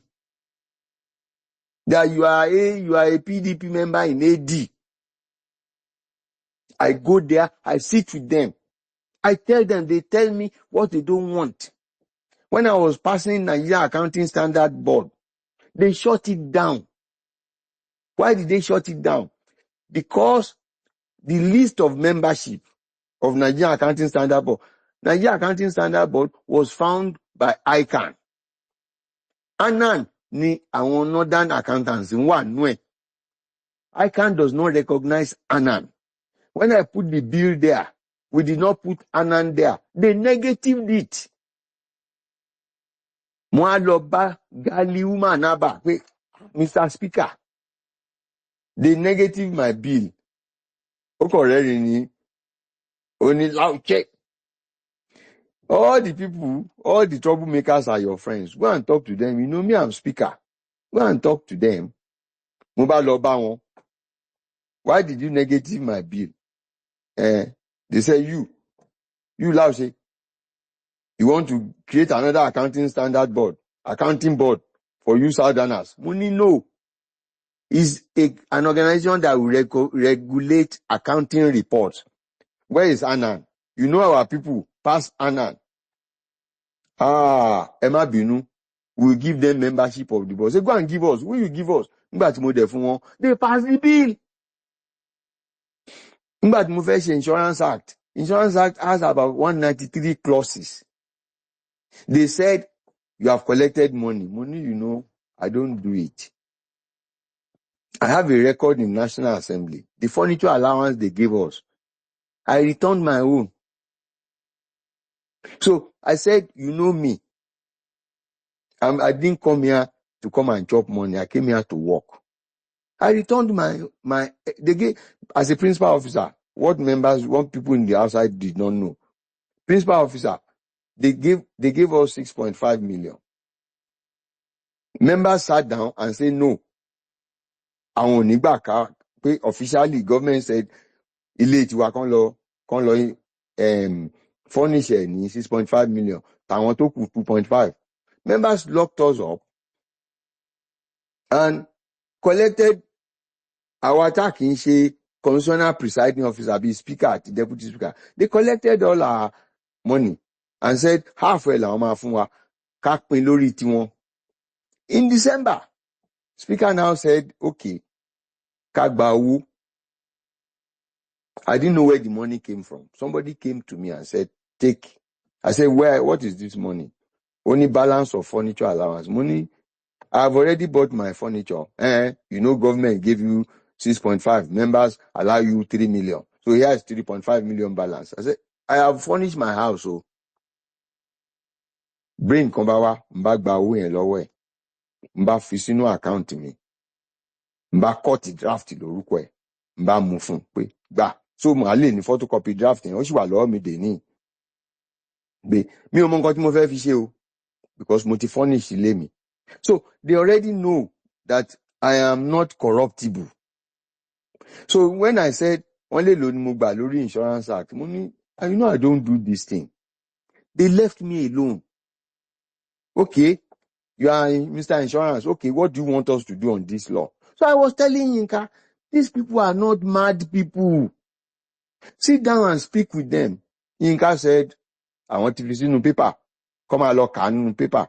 So at times, the problem we have as Yoruba people and as Southerners, we had the problem in 1953. They came. You want self-government now. They say, okay, you didn't tell us, we just came here. I said, go to hell. Go to hell, you primitive people. Go. They backed off. It's a Yoruba problem. That the people that can make your life difficult or make it easy, you refuse to talk to them. They are not insane people. even if they are insane. Yorùbá àwọn àgbà wa sọ pé ẹjọ́ lèèyàn máa ń kọ́kọ́ tó kọjá. So these people, forget about, there's a limit to what the president can do. Ó ní limit nǹkan tó lè ṣe, because like the tax bill, they say go and withdraw it. It was because ó ní sense ló sọ pé no, ẹ lọ sọ National Assembly. Nǹkan tó bá gbé jáde ń bẹ̀ mú gbà. So, and that is the one within his power. Ká má ṣe sọ restructuring. So what am I saying? You cannot, mi ò lè ní àǹfààní kan tó wà lọ́wọ́ mi kẹ́ fẹ́ gbà lọ́wọ́ mi kẹ́ má bá mi jà. Tẹ́ ẹ̀ bá lè bá mi jà, mi ò ní fílẹ̀ fún yín because ó ti wà lọ́wọ́ mi. So a máa jókòó àjọ máa sọ̀rọ̀ ni. Answer ti máa fún yín nìyẹn o, pé nígbà tí ó bá tó time, ẹ jẹ́ kí ọ̀pọ̀lọpọ̀ nú yín either kẹ́ máa jókòó kẹ́ wọnú òṣèlú, because àwọn tó ń lọ wọnú òṣèlú wá ń sìn, tó ń lọ ṣe ń sìn, wọn wà ideological. Ọ̀pọ̀lọpọ̀ mo ti jẹ kínní, mo ti yọ̀túnba, kí ló tún kù nísìn, mo fẹ́ jẹ gọ́vnà ní ọ̀pọ̀lọpọ̀ ń wá lọ. Mo ti jẹ rep, mo ti jẹ senator, kí ló tún kù sí, mo fẹ́ jẹ gọ́vnà. Tí má dẹ̀ jẹ gọ́vnà tán, kí ló tún kù sí, mo fẹ́ lọ sí senate. Kò sí ideological reason. Nígbà tá à ń sọ pé ẹ lọ empower àwọn èèyàn wa, kí ni empowerment lójú wọn? Kán ra ẹ̀rọ ọlọ́ta, kán ra ọ̀kadà. Ṣé ẹ̀ lè empowerment bá wó lọ́wọ́? Nǹkan tó ṣe kọ́ yẹn. Nǹkan tẹ́kìtì ń ṣe lọ́wọ́ ló ṣe. Ó yá, ẹ gbà, ẹ lọ gbin nǹkan, tẹ bá gbìn tán ẹ tà fún ìjọba. Ìjọba ló máa lọ tà ní ọjà àgbáyé. Ẹ ta kòkó yín fún wa. Ẹ dẹ̀ máa san owó orí, ṣùgbọ́n àfún yín ní ajílẹ̀, àbá yín roko yín, àfún yín ní ìmọ̀ràn. Ìyẹn ló ń jẹ́ empowerment. Ẹ̀yin tẹ́yin ṣe kápẹ́ńtà, gbogbo iṣẹ́ kápẹ́ńtà tíjọba bá ṣe, ìyẹn ló nígbà tí Gbénga Daniel tó jẹ́ gọ́vnà Ògùn state, gbogbo títì tó wà lógùn state, ó gúrómà ló ṣe. Kò gbé Julius Bájà, ó gúrómà ló ṣe. Àwọn gúrómà yẹn dẹ̀ ní Ministry of Works Ògùn state ni. Now tó bá dé ìlú kan, wọ́n lọ gbé cement stabilized machine kan wá láti South Africa, wàá fi 5% cement sí ẹ̀pẹ̀. Àwọn aráàlú yẹn, gbogbo ilé oníbàmùbàmù tán kọ́ síbẹ̀, machine yẹn náà máa fi ṣe. Àwọn aráàlú yẹn ló máa fọwọ́ ara wọn ṣe. Gbogbo àwọn tọ́ọ̀gì tó wà ní ìlú yẹn, àwọn náà wá ń ṣe paving stone, tán fi ń ṣe kẹ́ẹ̀bù àárín títì, tán fi ń divide títì yẹn. Ìyẹn ni empowerment. Nígbà tó débi street light, kí ló ṣe? Ó kó àwọn welder l'Abẹ́òkúta pé kí ló wà nù street light. Ṣe bópo méjì ni ẹjọ́ mọ́ra wọn, kẹ́ẹ̀dẹ̀ ra non China kẹ́ẹ̀ fi gun. Báwọn ará Abẹ́òkúta, àwọn welder Abẹ́òkúta ṣe bẹ̀rẹ̀ sí ní ṣe street light nìyẹn. Nígbà tá Mútùn dé, ńṣe ló award contract fáwọn Chinese. Nígbà tí Chinese tó máa kó staff wá, ó kó South, ó kó Igbo, ó kó òyìnbó, ó kó wọn wá. Àwọn Chinese ṣe wọ́n gbowó wọn lọ. Ta ló ń san gbèsè ńsìn? Àwọn ọmọ Ògùn state ló ń san. But Daniel ò ṣe bẹ́ẹ̀. That is empowerment. Ohun tó ṣe mí láàánú ni pé Daniel náà, nígbà tó ṣe yẹn, ó wá lose mind ẹ̀ ní second term. So in a nutshell, àwọn nǹkan yìí ó dùn ṣe láti ìsàlẹ̀. Tí a bá mọ̀ wípé a máa negotiate, then get capable people to go to National Assembly who are ready to negotiate. You cannot force anybody to ní advantage kó ju advantage yẹn lẹ̀. Tó bá ti gbà lọ́wọ́ ẹ̀, you can't force him. You have to negotiate or you have to accept the position. What Yoruba do is to think they can. You cannot, Jiva Adebanjo, you cannot come out, the Fulani are foolish, they are this, they are Janjaweed. They will look at you, okay, we are foolish, we are Janjaweed. We will meet you at National Assembly. They voted me nay. How can they vote me nay? It's not accounting standard board. It's not a political bill. It's a financial bill. When they Barnaba, and said, go and meet all the troublemakers here are your friends. Go and meet them. And when I was there, Timba Loba Clark National Assembly, he will tell me, Honorable Ashe, who is not your friend here? Tell them, me, I'm Clark. Arab, and me, I'm Clark. Anything they bring to me, I will do it. Made lo bá wọn. How do we lose the power, the capacity to talk to the next person? How do we lose the capacity to compromise? And they taught me, once on for me in management. One of the three things that you must know in negotiation, very important thing to gbọ́dọ̀ mọ̀ nínú negotiation. Number one, kò sí price tí ò ní arbitrary nínú figure ẹ̀. Èyí tó wà arbitrary yẹn, ibẹ̀ ni discount ti máa wà. So there's no way I buy something that I pay the full price. Kì í ṣe pé tí n bá lọ sí Marks and Spencer, tí wọ́n bá ní gift kan màá gbà ń bẹ̀. I put it in my mind pé mi ò tó bá sọ pé nǹkan yẹn £50, £50. Tí wọ́n bá ń ṣe pé wọ́n ń ṣe taste biscuit ń bẹ̀, màá gba biscuit kan yẹn pé £50 yẹn mo gba díẹ̀ tèmi padà nú ẹ̀. Number two, wọ́n ní in negotiation, do not give the opponent, the opposing side, pé you have power to take a decision. Oh, let me discuss with my wife. Oh, let me go back home. Àwọn Afẹ́nifẹ́re, they went to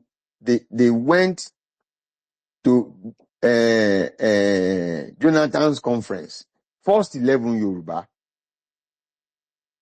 rather than go with guys like me, who will go there and say, okay, let's go and talk to our fathers at home. They will say, come back. I will say, don't go home. What do you want to go and tell them? But they went there. The first 11 Yoruba Joko. So what they negotiated, they cannot change. Who did they want to talk to? And they didn't consult anybody. Tell the person, business. Use it even in politics. I'm going home. Let me go and tell my supporters. Ẹni tó bá fẹ́ nǹkan yẹn, a ní, okay, kí ló fẹ́ ń bí báyìí? Tòró mọ̀ pé ó fẹ́ dodge ni. Third thing, ó nínú negotiation, whoever becomes emotional force will lose. Except àwọn obìnrin náà lè mú jẹ. Obìnrin á bú sẹ́kún. Obìnrin kan ṣe ló máa ń win only with her husband dẹni. Tí a bá negotiate, ẹni tó bá kọ́kọ́ bínú, òun ló máa lose. So don't get emotional. So when Yoruba have not left Lagos and they're already abusing the contracting party, tell me, how do you want us to win? That is my answer to your question. Because we have to educate ourselves on political tactics and why we keep failing. Why we have never sat down with these people to say, okay, what are your fears? Kí ni nǹkan tí tó ń bẹ́ dẹ́rù bà yín nínú ọ̀rọ̀ restructuring yìí? We don't. We want them to, a fẹ́ force restructuring yẹn sí wọn lórí. Don't they know it's good? Okay. And wá nǹkan tó wù ní jáde, nǹkan tó dá wùyàn. Tó bá dá tí ò bá wùyàn nǹkan. Okay, it's good. We don't like it. That's all. They say we don't like it. Okay. Go and do whatever you like.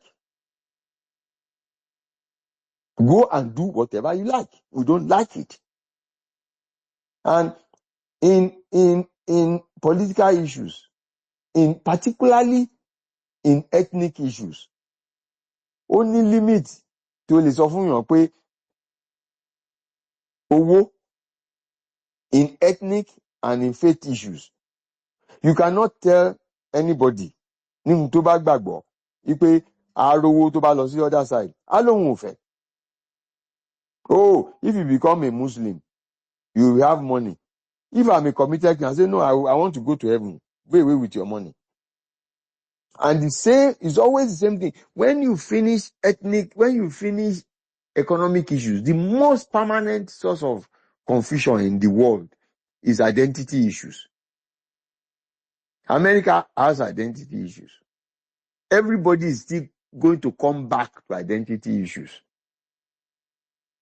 Má sọ pé when you give the North money, okay, we don't want money. We don't want money. What are you going to do to them? You say it's good. Okay, it's good. We don't want it. So leave us alone. Ṣé mo ti ṣàlàyé?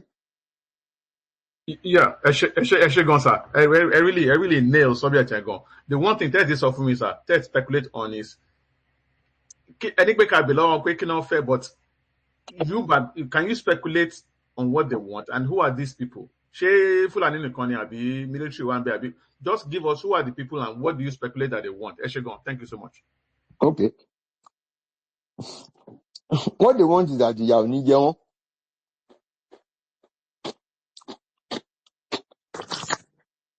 That's what they want. Is that an economic issue then? No, they will tell you when you get there. Okay. And I also don't know what is the Yoruba problem. Why do I say that? I don't know what is our problem. We are fixated on one side of the argument. And one of the reasons why the other side is exploiting us, because other side yẹn gan ló ń direct wa láti wà fixated in that side. So we'll be a complete nuisance to the people that we can talk to. While the people that really don't like us are gaining grounds. Why do I say that? How many times? 5 times in my lifetime, these people that the average Yoruba detests has given Yoruba power to rule Nigeria. Obasanjo 3 times. MKO Abiola. Now Bola Tinubu. And we say they don't like us. Empirically, you can't prove that. If they don't want to give any of those people, there's nothing you can do. Obasanjo tó pa Muritala. Obasanjo said he's going home. Òun ò ní faith nínú army. It was Danjuma that said, stay. Stay. You are not going anywhere. You are not going anywhere. Stay. They could also say, okay, go to Abeokuta. And Danjuma will be the head of state. They allowed him. Nígbà tí Abiola fẹ́ contest election. Nígbà tí Babangida ń lọ. He can decide that he's not going to give Ikefa nìyẹn. Babangida can decide that he's not going to give to Shonekan. There's nothing you can do. You will just make noise. They will kill a few people and then they will continue. Then MKO Abiola, he had more votes in Kano State than Ogun State proportionally. If they don't want Abiola to win, he won't win. Yeah, I was annoyed because they didn't make Atiku the vice president. They made King Gibe, the person he didn't like, the VP. But the Abiola won the election. In this one also, they stood by Bola Tinubu and he won. But rather than build on the advantage to have a rapport with these people, we sit down in Lagos, in Ibadan, and keep saying they are evil, they are evil, they are evil. And we want restructuring. So there is no point we are talking to them. What the restructuring mean to them? Those people, yes, bandits, is the vagabonds among them. They are killing them too. The people who are killing us are killing them too. But we dramatize it.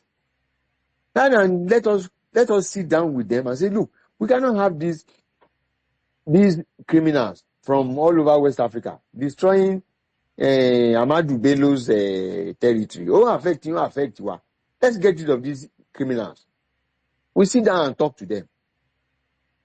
Nigeria will not be like this. But we turn it into a north-south affair. Whereas it's a criminal issue from my own perspective. It's a criminal issue because they are killing them as much as they are killing us here. It's a religious and criminal. It started religious. It became purely criminal issue.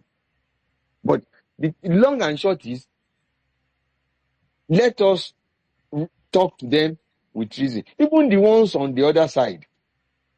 My argument to them has always been, hey, all of us can live peacefully in this country. But the way the trajectory then follow is going to lead to bloodshed. Back off, back off, back off. Stop this trajectory.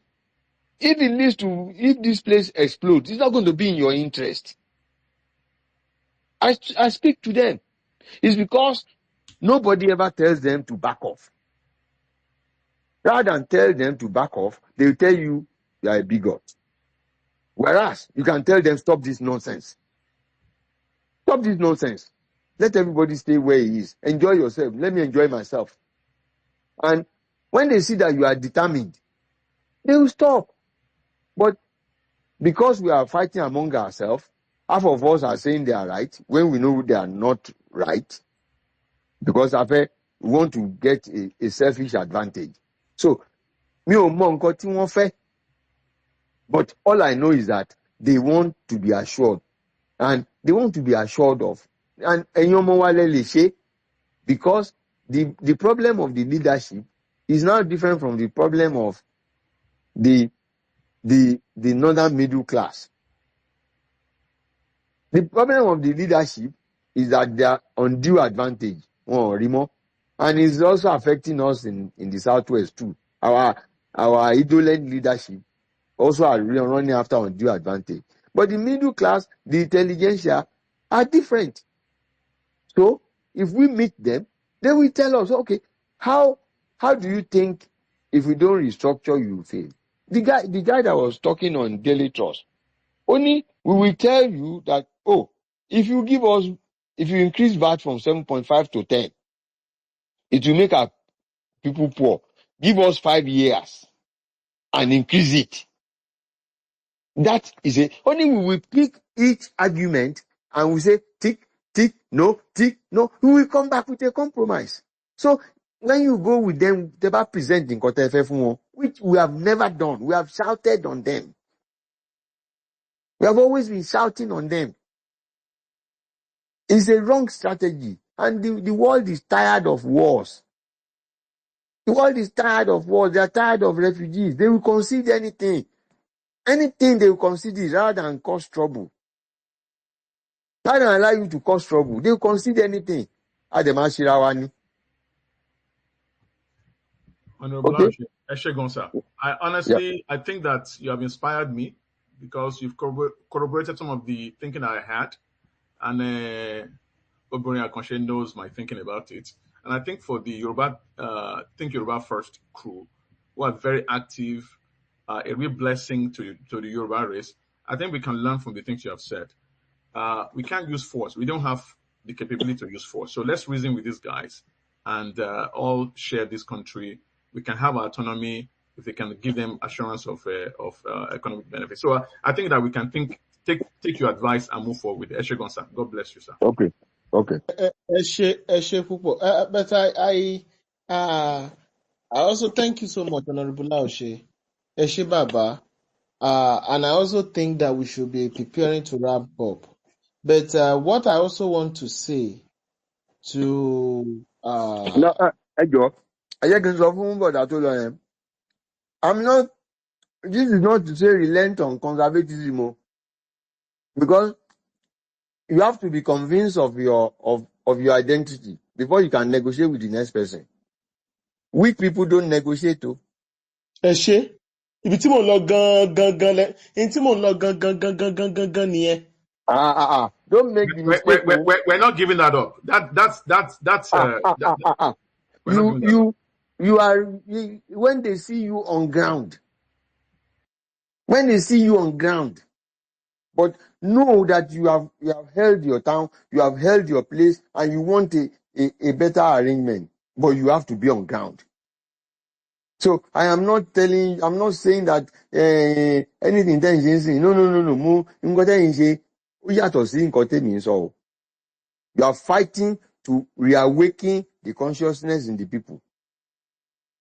But I'm saying, even when we get that consciousness, to get a better deal, it's a strong people. They see that you are on ground. They see that you are ready. dín nǹkan tá a fẹ́ nì tick eléyìí no eléyìí let's just reach a compromise and leave but only people who are strong go to negotiation weak people do not go cannon fodder ni wọ́n so I need to make that clear káwọn tó ń gbọ́ mi kọ́ má lọ sì mí gbọ́ pé mo Understand? ní. We have to be in a position of power to negotiate. That's what you're saying. We have to be in a position of Exactly. power as well. That's just that. Yeah, ààrẹ. ẹ ṣe ẹ jẹ́ kí n corroborate ntí bàbá ń sọ ntí bàbá ń sọ ni pé we are back century we are back into the 18th century 18th century in 20 is a mixture of 18th century and 19th century. If you really want to get anything done, you must never appear weak. You'll be consumed. For instance, Sherry majority àwọn Igbo nationalists tí wọ́n ń promote Chinedu Roosevelt láti jẹ governor lẹ́kọ̀ọ́. People that were going about to tell us that we don't need to, the Yoruba governors don't need to speak Yoruba language before ruling any Southwest state. One of their key spokesperson, Anambra Fosun, àwọn yẹn ti lọ wá gbé tweet tó ṣe ní 4 years ago, where he was openly warning his fellow Igbos that if you don't speak the language of the indigenous people, you have no business saying you want to rule them. Nígbà tó dẹ̀ di 2023, this guy was part of Peter Obi's social media influencers that were mobilizing people that were doing Operation Capture Lagos, that Lagos is no man's land, and that Chinedu Roosevelt, nobody needs to speak Yoruba language before they become politically relevant in Yoruba land. Tó bá lọ jẹ́ pé Yorùbá lọ gọ́ ni, tó lọ jẹ́ pé a lọ dìdìrìn, and we allow these people to orchestrate their political and democratic conquests of the Southwest. Because once you conquer Lagos, you've conquered the Southwest. Bí àbádẹ́ ṣe máa sun ẹkún nìyẹn, because people have been able to manipulate us to get their political advantage.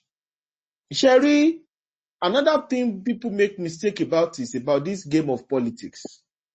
The game of politics in a multi-ethnic country like Nigeria, with a multi-civilization, multi-agenda, multi-reality, if you are weak, you have no future in it.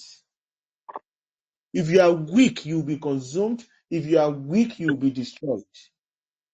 Àwọn tó destroy regional system àti federalism àti bọ̀m̀bẹ̀dò ní foundation táwọn èrò sì lay down ní 1966 òun la ṣe àti bọ̀m̀bẹ̀ di òní. So we also, that's why tí mo máa ń ní a lot of issue pẹ̀lú àwọn tó máa ń ṣe Yorùbá nation, some of our people tó ń ṣe Yorùbá nation agitation. Ojoojúmọ́ lẹ̀ pariwo a máa gba country kìnìkan a dẹ̀ ń sọ pé good, look, you cannot go this route. You don't even have the money to go to war. You don't even have any structure on ground. You cannot risk the life of your people. Tẹ́ ẹ bá lọ declare ogun kankan, tẹ́ ẹ lose, wọ́n máa gbèkó lọ́wọ́ yín, wọ́n á gba Ogun State lọ́wọ́ yín, wọ́n á gba Ondo State lọ́wọ́ yín, ó lè pé Ọ̀ṣun State àti Ọ̀yọ́ State ní wọ́n á fi sílẹ̀ pé that's the only Yoruba state.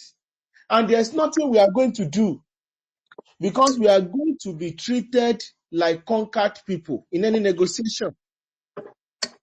If you mistakenly go to war and you lose that war, gbogbo lẹ́yìn wọ́n ti gbà lọ́wọ́ yín nìyẹn. And this information, a lot of our people don't want to hear it, because there is a magic bullet to solve our problems in Nigeria. There is a fundamental problem in Yoruba land of Nigeria. And yẹ kí báwọn political leaders Yoruba land ṣe ń behave, because they are totally detached from their people. Totally. Ọ̀tọ̀ ní tí Yoruba people ń sọ. The Yoruba political elite are no longer saying what the Yoruba middle class and the Yoruba masses, Talakawas, are saying. So that is why many of them, they cannot mobilize their people naturally, like the likes of Bola Ige or the likes of Awolowo. They cannot, because wọ́n ti detach ara wọn from the people. They are not in táwọn èèyàn wọn fẹ́ kọ́nà fẹ́, wọ́n ready láti sacrifice àwọn èèyàn wọn in order to be able to sit at the table. Bá a ṣe ń bú Connaught, something I noticed with the Connaught. The oligarchs and the ruling power elite in the Connaught, one way or the other, they speak the language of their people on critical issues. Wọ́n máa align pẹ̀lú àwọn tálákàwá sí wọn. But in the case of the current Yoruba people leaders, táwọn ní èèyàn wọn bá lọ right, wọ́n fún wa fẹ́ lọ left. Wọ́n dẹ̀ ti láwọn dìrín kan tí wọ́n fẹ́ máa sanwó fún pé it doesn't matter. Wọ́n máa sọ pé don't be a bigot and everything. Torí ẹ̀ ni into the neo-conservative movement. Ntí àwọn Yorùbá tá a bá fẹ́, táwọn Awólọ́wọ̀ bá fẹ́, torí ilẹ̀ Yorùbá is based on Southwest, orí foundation Awólọ́wọ̀ ni wọ́n kọ sí. Anybody tí ò ń ṣe nípa Awólọ́wọ̀ àní gbà kán má bàa báyé wa jẹ́. So ohun tó ń pè ní conservatism nìyẹn, a dẹ̀ ti decide wípé àní jẹ́ àìfọmọ rẹ̀ bọ̀rẹ̀, àní jẹ́ kí wọ́n ta ìjẹ Yorùbá leader sílẹ̀ mọ́ láti appease any section of Nigeria or any Nigerian interest. Tárẹ̀wá bá ń protect ara wọn, tí Igbo ń protect ara wọn, kí ló tí Yorùbá náà ní protect ara rẹ̀? Á ti wá wa fọmọ tiwa bọ̀rẹ̀, tẹ́yìn ò dẹ̀ ní ṣerú ẹ̀ fún wa, kí ló dé? So, wọ́n dẹ̀ nípa àìlọ́mọ burúkú fẹ́kùn pa jẹ́. Even if our political leaders are not wọn ò ṣe dáadáa tó, a máa bá wọn sọ̀rọ̀ ní constructively. Èyí tí ò bá dẹ̀ gbọ́, a máa organize ara wa, a máa organize using the power of the media, using the grassroots movement to politically make them pay. A máa make them pay ní politically. Torí pé tẹ́ bá believe ilẹ̀ Yorùbá, a political leader ilẹ̀ Yorùbá is a custodian of Yorùbá culture and tradition. A political leader in the Southwest should naturally be a custodian of Yorùbá history, Yorùbá identity, and Yorùbá civilization. So you cannot be a political leader nílẹ̀ Yorùbá kó wá máa sọ pé Yorùbá culture and identity kò mean it's of no being useful, you are not interested in that. Then that means pé ó máa relocate ó lọ represent wọn ní ara rẹ̀ wá nìyẹn àbí Southeast. It's common sense. So because torí pé a lot of us ti fi the political position political class sílẹ̀, the political arena sílẹ̀. Torí ẹ̀ ni conservative ideology fi dàbí ẹni pé à ń ṣe àṣejù, ṣe àṣejù, dẹ̀ kórìíra anybody. We are not going. We are not. Tí ẹ ṣe nǹkan kan. It is the fearful, oppressive, mentally oppressive political leadership Yoruba land who believe that téèyàn kan bá wà ń ta tó bá ń sọ̀rọ̀ kò ní ọgbọ́n lórí, who consider you that way. And bí Bible mi ṣe sọ, èèyàn máa kọ́kọ́ finish nílé ẹ̀.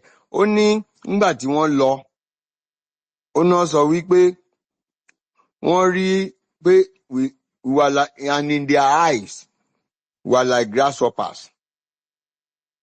And in our own eyes we were like grasshoppers. How do you know that they saw you as grasshoppers? Did they talk to you? No. Only we look like grasshoppers. And so are we in their eyes. How do you know? You have to look. So when your political leadership says, mama down my alone, it's easy for the outsider to say you are a bigot. But when your political leadership sees point in you, which you are right, they are not in tandem. It's not even that they are not even with the grassroots.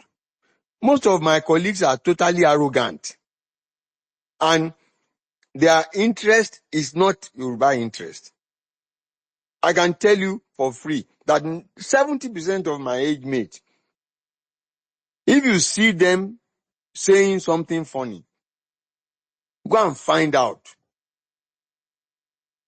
They have a non-Yoruba girlfriend. Ọmọ wọn ti fẹ́ non-Yoruba. And I used to ask them, okay,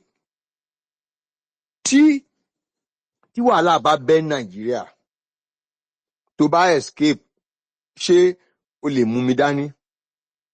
The answer is no. So, tí o bá wà ní position tó bá protect mi, nítorí ṣé ọmọ ẹni ọkọ ẹnìyẹn, àbí wọ ni ọkọ ẹnìyẹn, àbí ẹnìyẹn ni ọkọ yín tí o lè pàṣẹ?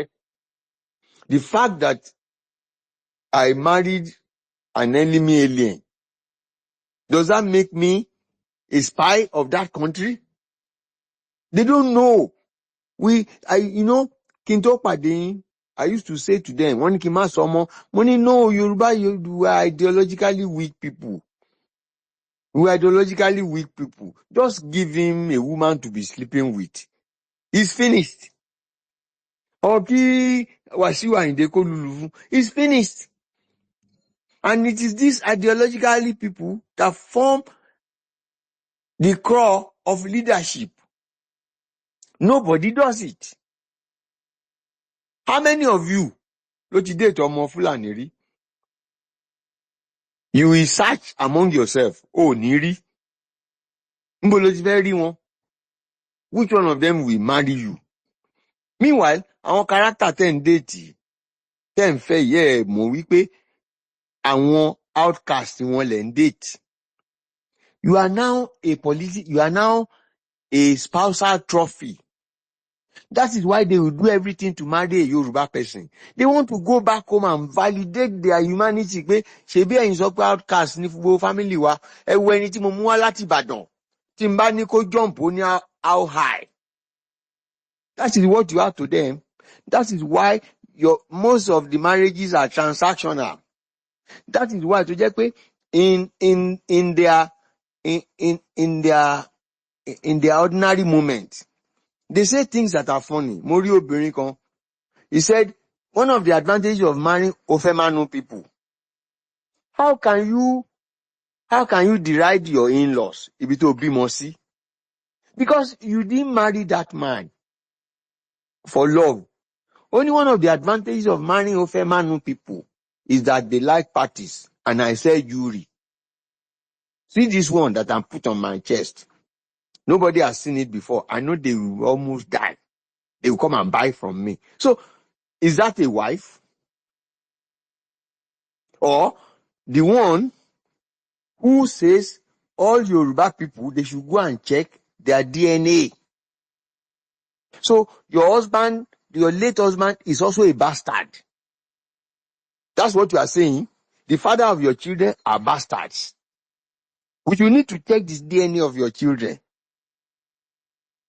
So, but you see, I don't know how we became this mentally weak that we are easy prey. The fact that you marry, is too dangerous. Yoruba psyche is too weak that you must never allow a Yoruba man to marry outside. Yoruba psyche is too weak. If you do it, you have lost the person. In 1967, look at the difference. I will give you some data, Kelowo. In 1967, Gowon was dating Edith Okongu. When the war started, the police action started, they said the girl told him, you see how Elosia Iwambe. Loud and clear. À ń gbọ́ yín bàbá, a Loud dẹ̀ and clear, à ń gbádùn gbọ́ yín. yín o. A dẹ̀ Okay, gbádùn yín bàbá. okay. Ohun Ó sọ ọpọlọ ni wípé wọn. Edith Okongu now told Gowon that you are killing my people. Ó dẹ̀ lóyún sínú. Ó dẹ̀ kọ́lẹ̀. Yoruba woman will never leave her husband. Tó máa fi pagbo Yoruba. Edith Okongu left with the guy. It was late bóyá 2006 ní Gowon kọ́kọ́ fojú rí ọmọ yẹn. In fact, ó bí ọmọ yẹn ṣẹ̀wọ̀n 20 years in the US for drug. Wọ́n ṣe wàá mú ọ wá reconcile ẹ̀. But do you know what? Tó bá jẹ́ pé Yorùbá ló fẹ́ Gowon, tí Gowon máa fi pa gbogbo àyàwó yẹn ò ní kú pé ọkọ òun ni òun ò ní kú o, tó bá máa pa yín kó pa yín. The same way Yoruba man. Do you realize that Senator Grace Bent, Adamawa, or so? No, Taraba, ni Grace Bent, ló ti contest. Do you know that ọmọ Ọ̀ṣun ni? Do you ever know that ìyàwó Philip Asiodu jẹ́ mọ̀ pé Yorùbá ni? The superpower sector of those days. Do you know that ìyàwó Emeka Anyaku jẹ́ mọ̀ pé Yorùbá ni? Do you know that the first governor of the East, Sir Francis Akanu Ibiam, ìyàwó ẹ̀ jẹ́ mọ̀ pé Yorùbá ni? Ó yá reverse that issue. Kó jẹ́ pé obìnrin Ìgbò ló fẹ́ Yorùbá. Like bí àwọn Akérédolú ṣe fẹ́ Akérédolú yẹn. Àbí báwọn Adélékè ṣe ń ṣe. We are too weak ideologically that never allow both Yoruba women and Yoruba men until they are strong enough to marry outside Yoruba race. Even ìyàwó Adamu Chiroma, Yorùbá ni. O ò lè gbọ́ Àtíkù Abubakar kó máa dá sọ́rọ̀ Ọ̀ṣun. They stay with their husband. O ò lè gbọ́ ìyàwó Muritala. Kánò ló ń gbé. Ǹjẹ́ mọ̀ pé Ìrètí Kìngíbè àbúrò ìyàwó Muritala ni? Ó kàn jẹ́ Ìrètí lórúkọ ni o. Mi rò pé ó lè sọ one word of Yorùbá. That is how we are. It's a good thing, but in a political setting, baba weakness ni.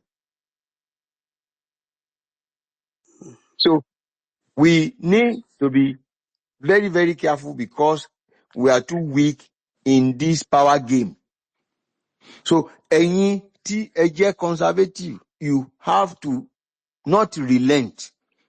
And you have to understand the mindset of those people. Tẹ́ ń pè ní leadership wa yẹn. Sorry, not only are they not in tune with the grassroots, they are too arrogant to listen to the grassroots. The only people they listen to is àwọn tó máa fún lówó, and they don't listen to them. They only listen to them to the extent of giving them money so that they will stay in that position. You cannot spend 10 minutes with most of my colleagues. They don't even have clue. Ẹni tí mò ń bá sọ̀rọ̀ last week, mò ń sọ fún pé, so tó bá jẹ́ governor kí lẹ fẹ́ ṣe ní Ogun State nsìn. They have no answer. Àwọn fẹ́ empower. So okay, ẹ lọ ra ọlọ ata, ẹ lọ ra kẹ̀kẹ́. Ó kàn ń wò mí ní pé ó lè rojọ́ jù. Because he only wants to be governor and he will do anything to be governor. And another thing for their hypocrisy, bọ́n ṣe wà ń bẹ̀ yẹn, all their children and wives are abroad. So they were just a source of income to most of them. The political office is just a source of income to most of them. Don't forget about pé wọ́n máa build the dynasty. Tinubu is even far better than them. Because àwọn ọmọ Tinubu, wọ́n wà Nàìjíríà o. Gbogbo àwọn tó kù lábẹ́ ẹ̀, gbogbo wọn abroad náà wà. Níjọ́ tí ó bá kan dynasty wọn yẹn, náà máa dé tán máa gbówó lẹ̀. So, let's go on. Ẹ ṣé bàbá, ẹ ṣé gidi gan ni àmọ́ lóore. Ṣé rí ti bí tẹ́tí ẹ sọ nípa ti ìgbéyàwó yẹn, ó dùn mọ́ wa nínú gidi gan ni. And nítorí bí president ṣe sọ pé ká ti ànípẹ́ ti yàrá, nǹkan tí a máa sọ ni pé bàbá ìjọ má jìnnà sí wa, but àwọn kan sì náwó sókè nínú yàrá. Okay. ẹ jọ̀ọ́ ẹ jẹ́ ká gbà wọ́n láyè kán lè béèrè ìbéèrè ṣùgbọ́n ní nǹkan kan tẹ́ sọ nípa tìgbéyàwó pé nǹkan tó dáa ni bàbá mi ẹ má bínú o, èmi ò rò pé nǹkan tó dáa ni ó ẹ yẹ ká ṣeun jẹ́ ìyá káwọn mi. Bẹ́ẹ̀ ni. ó ó yẹ kí a jẹ́ káwọn ọmọ wa mọ̀ yìí pé kò ń ṣe nǹkan tó dáa nítorí ọ̀nà ìparun ni nítorí àwọn èèyàn yìí wọ́n wá ń fẹ́ wa nítorí ìdí ni wọ́n dẹ̀ dúró láti wà lọ́rùn wa bí iṣan ọrùn fún 100 years láti jẹ́ pé ká parun so bẹ́tà ká àgọ́ máa fẹ́ wọn mọ́ ká má mú wọn lọ́rẹ̀ẹ́ ó lè dàbí pé ọ̀rọ̀ hatred bọ̀ ọ̀rọ̀ hatred kọ́ rèé bọ̀ káwa náà bẹ̀rẹ̀ sí ní máa wà intentional about our Yorùbáness ẹ ṣeun gan ni bàbá. mo sọ pé nǹkan tó dáa ni mo ò fi gbogbo ẹnu sọ nítorí àmọ́ láàrin yín náà tó jẹ́ pé ó wà committed tá a bá sọ pé nǹkan burúkú ni tó banújẹ́ ṣe mọ̀ pé agbọ́rọ̀ dáadáa jura wa lọ. bọ́ sáà tá a wà yìí bàbá ó bẹ́tà ká máa là á mọ́lẹ̀ fúnra wa ni nítorí pé Yorùbá ti ń lọ sí àní lọ sí oko ìparun bá ti ń lọ sí bèbè ẹ̀ bọ́ tá a bá bẹ̀rẹ̀ sí ní sọ̀rọ̀ ní óhà fúnra wa ọpọlọ á bẹ̀rẹ̀ sí ní ṣí ẹ ṣeun sà. Okay. Bẹ́ẹ̀ ni bàbá ẹ ṣeun sà.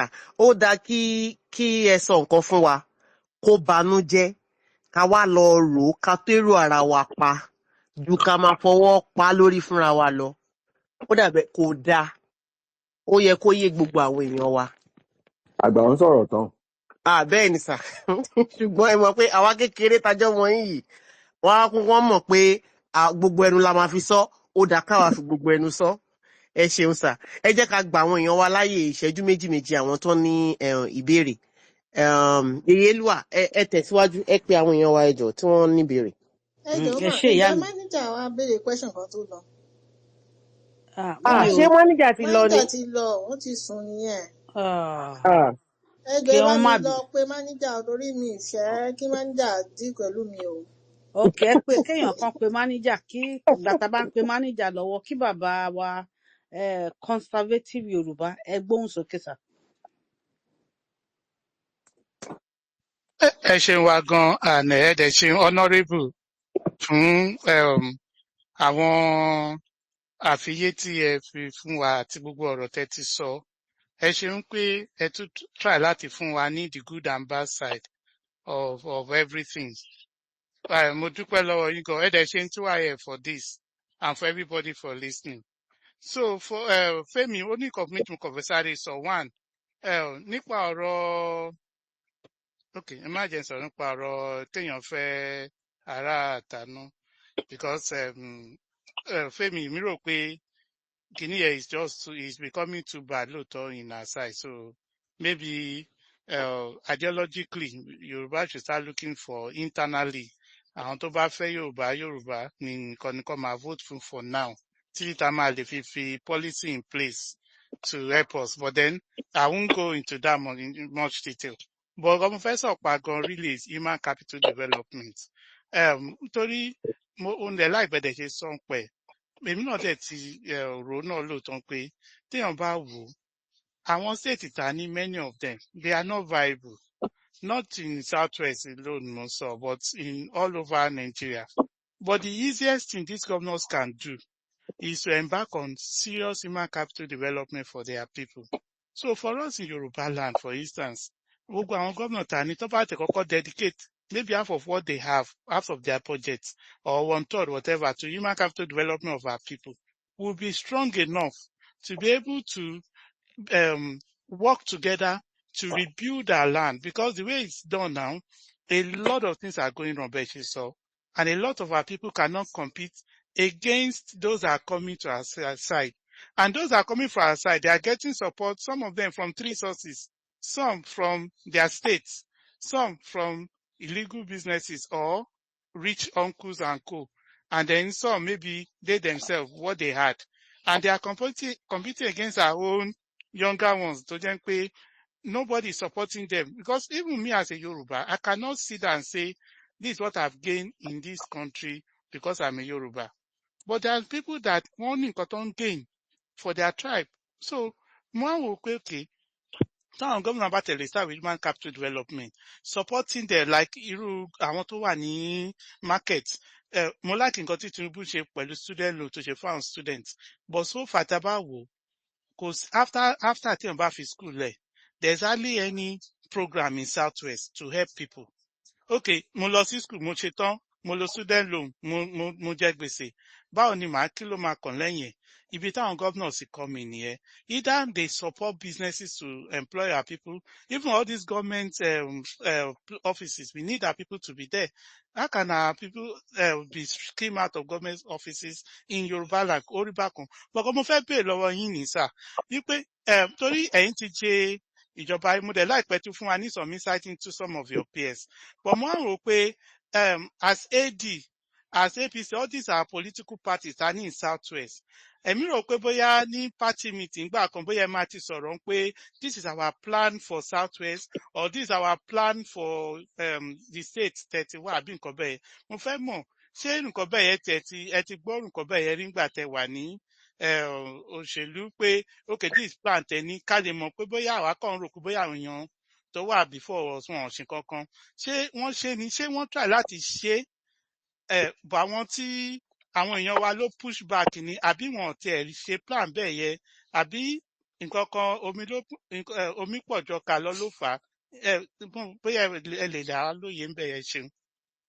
kò sí plan kankan tẹ́nì kankan ṣe o àwọn èèyàn kàn ń dìbò wọ́n kàn ń lọ ni nígbà tí wọ́n bá fẹ́ dìbò wọ́n á jẹ́ Afẹ́nifẹ́re ìgbà tó bá fẹ́ gbàfò tí wọ́n á jẹ́ Afẹ́nifẹ́re ìgbà tó bá wọlé ìbò ẹ̀ ní rí wọn mọ́ tó bá dẹ̀ fẹ́ ṣe party meeting wọ́n á sọ di jamboree bí irú ìtàn ṣe lẹ́kọ̀ọ́ ní October èmi ò sí nínú ẹgbẹ́ náà èmi ò sí nínú ẹgbẹ́ and ní ìjọ kan èmi àti organizing secretary Afẹ́nifẹ́re ó dùn mí gan ìgbà tí mi mọ nǹkan tó ṣẹlẹ̀ níjọ́ kan tí Tinubu ṣe tí wọ́n bẹ̀rẹ̀ sí ní làǹbàtẹ̀ lórí tẹlifíṣàn only one person National Assembly ló dìde tó explain mẹ́ni yẹn Ọ̀ṣíọ̀mọ̀lé ló lọ explain ààrí any senator from Southwest tó lọ sí tẹlifíṣàn tó address tẹlifíṣàn kò sí ṣé bẹ́ẹ̀ rí gbogbo tax bill tó ń lọ yìí ǹjẹ́ rí any one of our people rí Ọ̀ṣíọ̀mọ̀lé rí Jibrin Abdulmumuni rí Shehu Sani rí Rẹnu Ọmọkìrì ǹjẹ́ rí any sitting Southwest senator lè rí àpọ́nlé ní ọ̀rọ̀ Yorùbá o it is as if àwọn tó lọ yẹn bíi second 11 wa ni wọ́n they don't have confidence in themselves some of them are good o on their own o kì í ṣe pé tẹ́ bá gbéṣẹ́ fún wọn ní ṣe o but leadership mo sorry wọn ń ṣe bẹ́ẹ̀ yẹn but tẹ́ bá gbé nǹkan fún wọn they will do it but to talk within Nigeria àti constrain ẹnu wa nítorí pé ẹnu ìjà ni so we don't have depth our representatives don't have depth to argue only one of our governors in those days ló máa ń sọ̀rọ̀ tó logical it was Fashola the others are mundane they are mundane ẹ tiẹ̀ máa gbọ́ tí Zulum tó máa sọ̀rọ̀ tí Nasara máa sọ̀rọ̀ ẹ ṣe gbọ́ Southwest governor kan kú sọ̀rọ̀ ẹ ní gbọ́ and it's not that they are doing anything special no Southwest senator has spoken so even the North will feel that this bill is a conspiracy against us see Southwest they are not talking because it favors them. No Lagos senator has come out and say, hey, Lagos is losing money. You will see Oshiomhole. You will see senators from the North. you will see look at Dogara, what she said. Look at what Dogara, ẹgbọ́n nǹkan tí Dogara sọ. Ẹgbọ́n nǹkan tí, even with tó ń sọ rubbish, kí lorúkọ bọ̀bọ̀ Yobe yìí kí tẹ̀ lorúkọ ẹ̀ o, tó máa ń jà all the time yìí. Ó sì jáde lórí tẹlifíṣàn sọ̀rọ̀. Where are the Southwest senators? So, àwọn wo la fẹ́ bá jókòó tá a máa sọ pé plan Southwest rèé? Tí wọ́n tiẹ̀ máa bá yín jókòó ni, gọ́vnà ń bọ̀, ẹ dìde. Wọ́n ti lọ kó àwọn boys kan tí wọ́n mọ left from their right. So, kò sí high command nílẹ̀ Yorùbá, kò dẹ̀ sí strong ìjọ yẹn. Nígbà tó ń sọ̀rọ̀ ẹ̀ mo pe abagun mo ní Ọlọ́run ó mà dùn mí tí mo ti kú òun òṣèlú o. It was only ìmọ̀ nǹkan tó dájà lẹ̀ tó ń sọ o. It was only Oshiomhole of all southern senators. Mi ò blame àwọn southeast senators, kí ló kàn wọ́n? Wàhálà tiwa ni. Oshiomhole ló ń lọ from television station to television station. Gbogbo àwọn èèyàn mi pátápátá kò sí kankan. Ó sì happen the same. Ẹ gbọ́ gbogbo tax bill yìí, wọ́n ní sọ̀rọ̀. Tó bá wá sórí platform, wọn náà wò ló wà ń bẹ̀. Wọ́n insult èèyàn kìnnìkan làwọn ò ṣe ń sọ̀rọ̀. Ngbọ́lẹ̀ tí wọ́n ń sọ̀rọ̀. Who are you talking to? I cannot imagine pé mo wà ní Southwest. No governor is talking to me. Mi ò pọ́nra mi lé. Mi ò ní mo fẹ́ ṣe governor. Kí governor state mi. Kí mo fẹ́ rí. Ẹ jọ̀ọ́. Kí ni mo fẹ́ rí governor state mi? Hello? Ṣé ń gbọ́ mi? À ń gbọ́ yín. À ń gbọ́ Àgbọ́yé bàbá. sà. Mo gbọ́ yín sà. Àgbọ́yé. Mo gbọ́ yín sà. À ń gbádùn ẹ̀, à ń gbádùn gbogbo ọ̀rọ̀ yín bàbá. Ó di pé kò sí irú that is why mo sọ pé state by state kò lè favour wa because tá a bá wà ní one region one day another Awolowo will emerge. If Bola Tinubu emerge as premier of Western region, do you think everywhere in Western region will not be like Lagos? To an extent, it will be like Lagos. So, ngbata pé mẹ́fà, we are not going to find 6 Awolowo. It's tragic. Awolowo, ngbà tó fẹ́ ṣe free education, he didn't say anything. All he said to them, wọ́n ní kó lọ ṣe report àwọn méje. Wọ́n dẹ̀ sọ pé táwọn bá ṣe free education yìí o, tó wá máa tó 7 years, Western region will be bankrupt. The British government, wọ́n ní even ní Britain kò sí free education. Ipe how can Western region ṣe free education? Wọ́n ní any civil servant tó bá wọn ṣe, he will be dismissed. Lawolowo bá set up panel, Professor Aluko, Ẹ̀sùn Awókọ̀yà, Bàbá Ajásin, wọ́n náà bá lọ ṣe meeting. Wọ́n bá sọ pé àwọn ò ní owó, pé in 7 years Southwest will be bankrupt. Wọ́n bá lọ bá Bàbá Awólọ́wọ̀. Wọ́n náà bá sọ fún pé leader, kìíní yóò ṣe o, tá a bá ṣe tó bá máa tó 7 years, á bankrupt.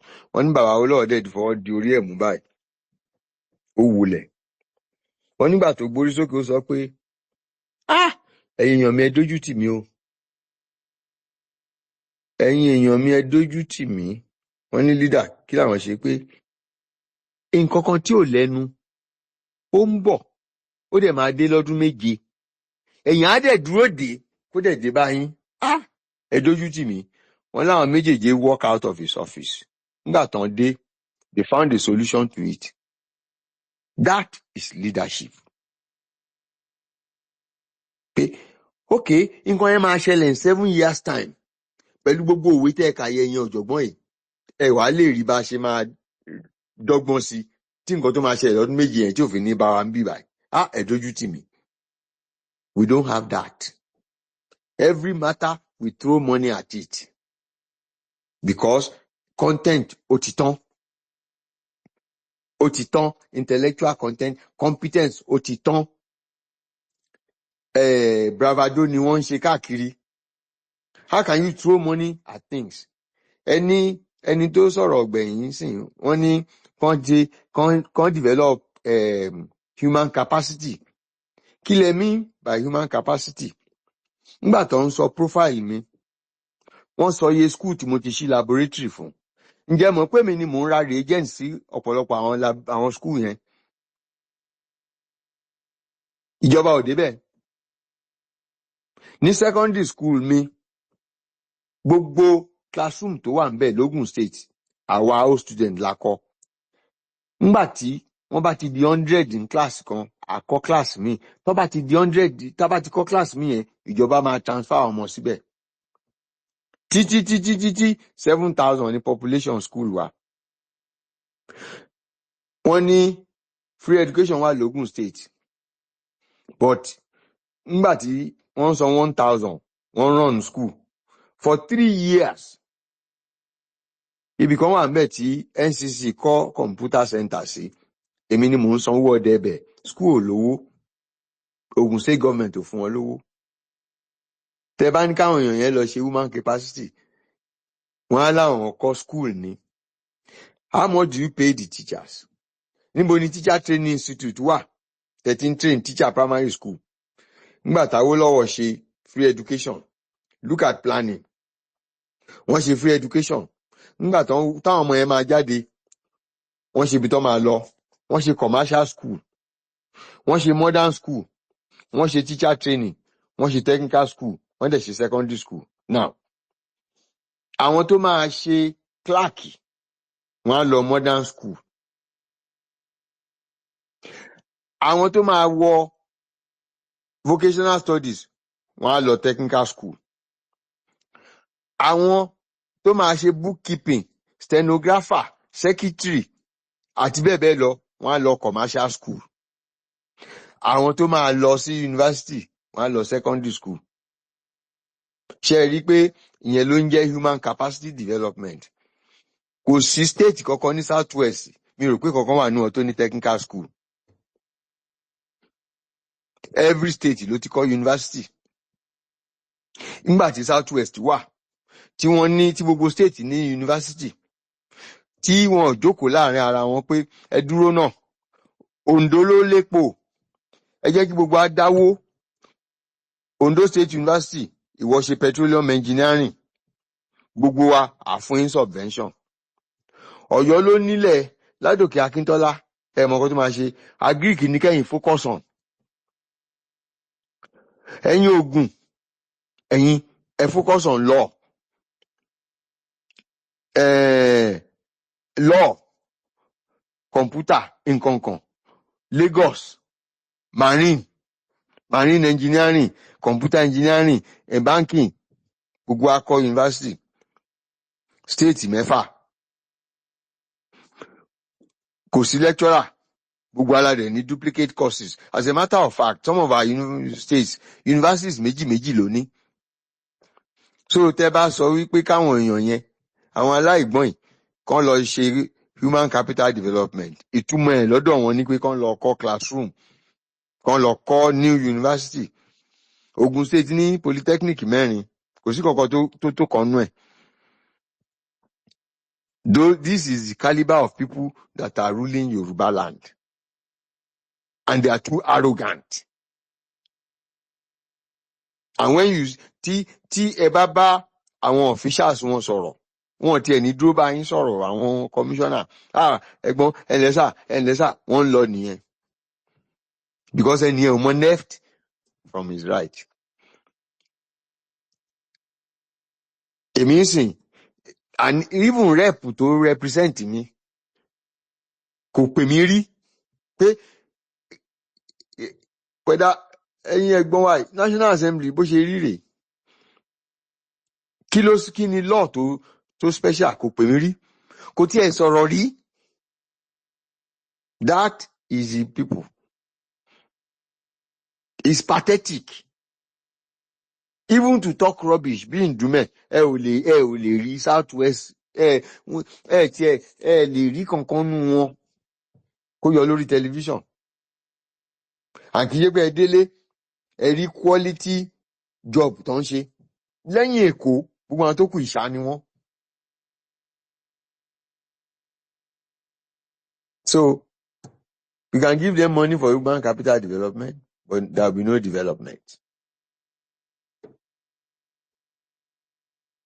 mo jálẹ̀ ẹ o. ṣeun sà ẹ ṣeun sà ẹ ṣeun ó ti o. tẹ́ ẹ pé ẹ ṣe. Ó dàbẹ̀ ní pé ibi tá a máa hand space sílé nìyí. Torí bàbá gan fẹ́ sùn.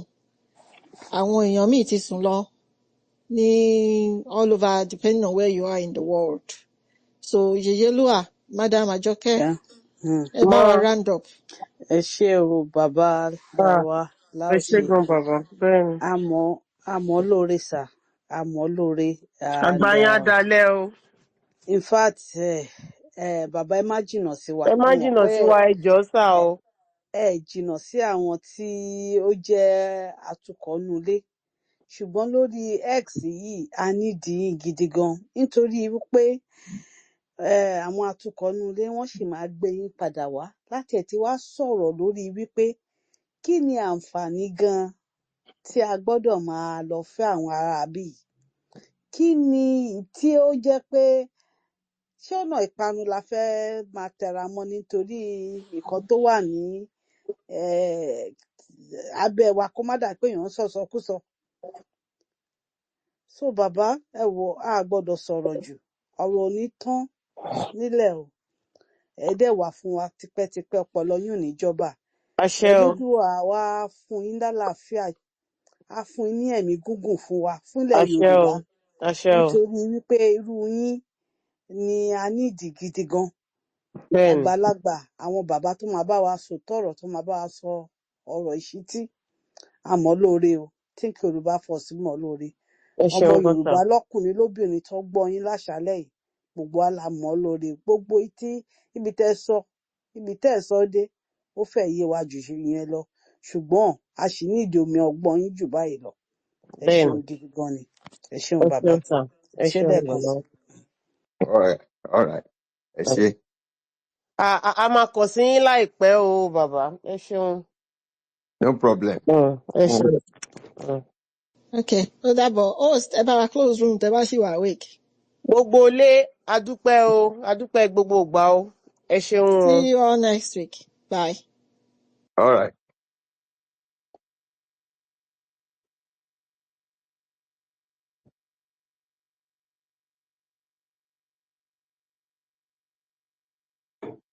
Dr. Ọmọ dàbẹ́ ní pé host wọ́n ti sùn. ó ti sùn. Ó dàbẹ́ o torí wọ́n yẹ kó tiẹ̀ kán ti ti yàrá o. Ẹ jẹ́ ká lọ gbìyànjú ká lọ pè wọ́n. Okay, màá hand the space fún wa. Ó dàbọ̀. Ok, ó dàbọ̀. Ẹ ṣeun.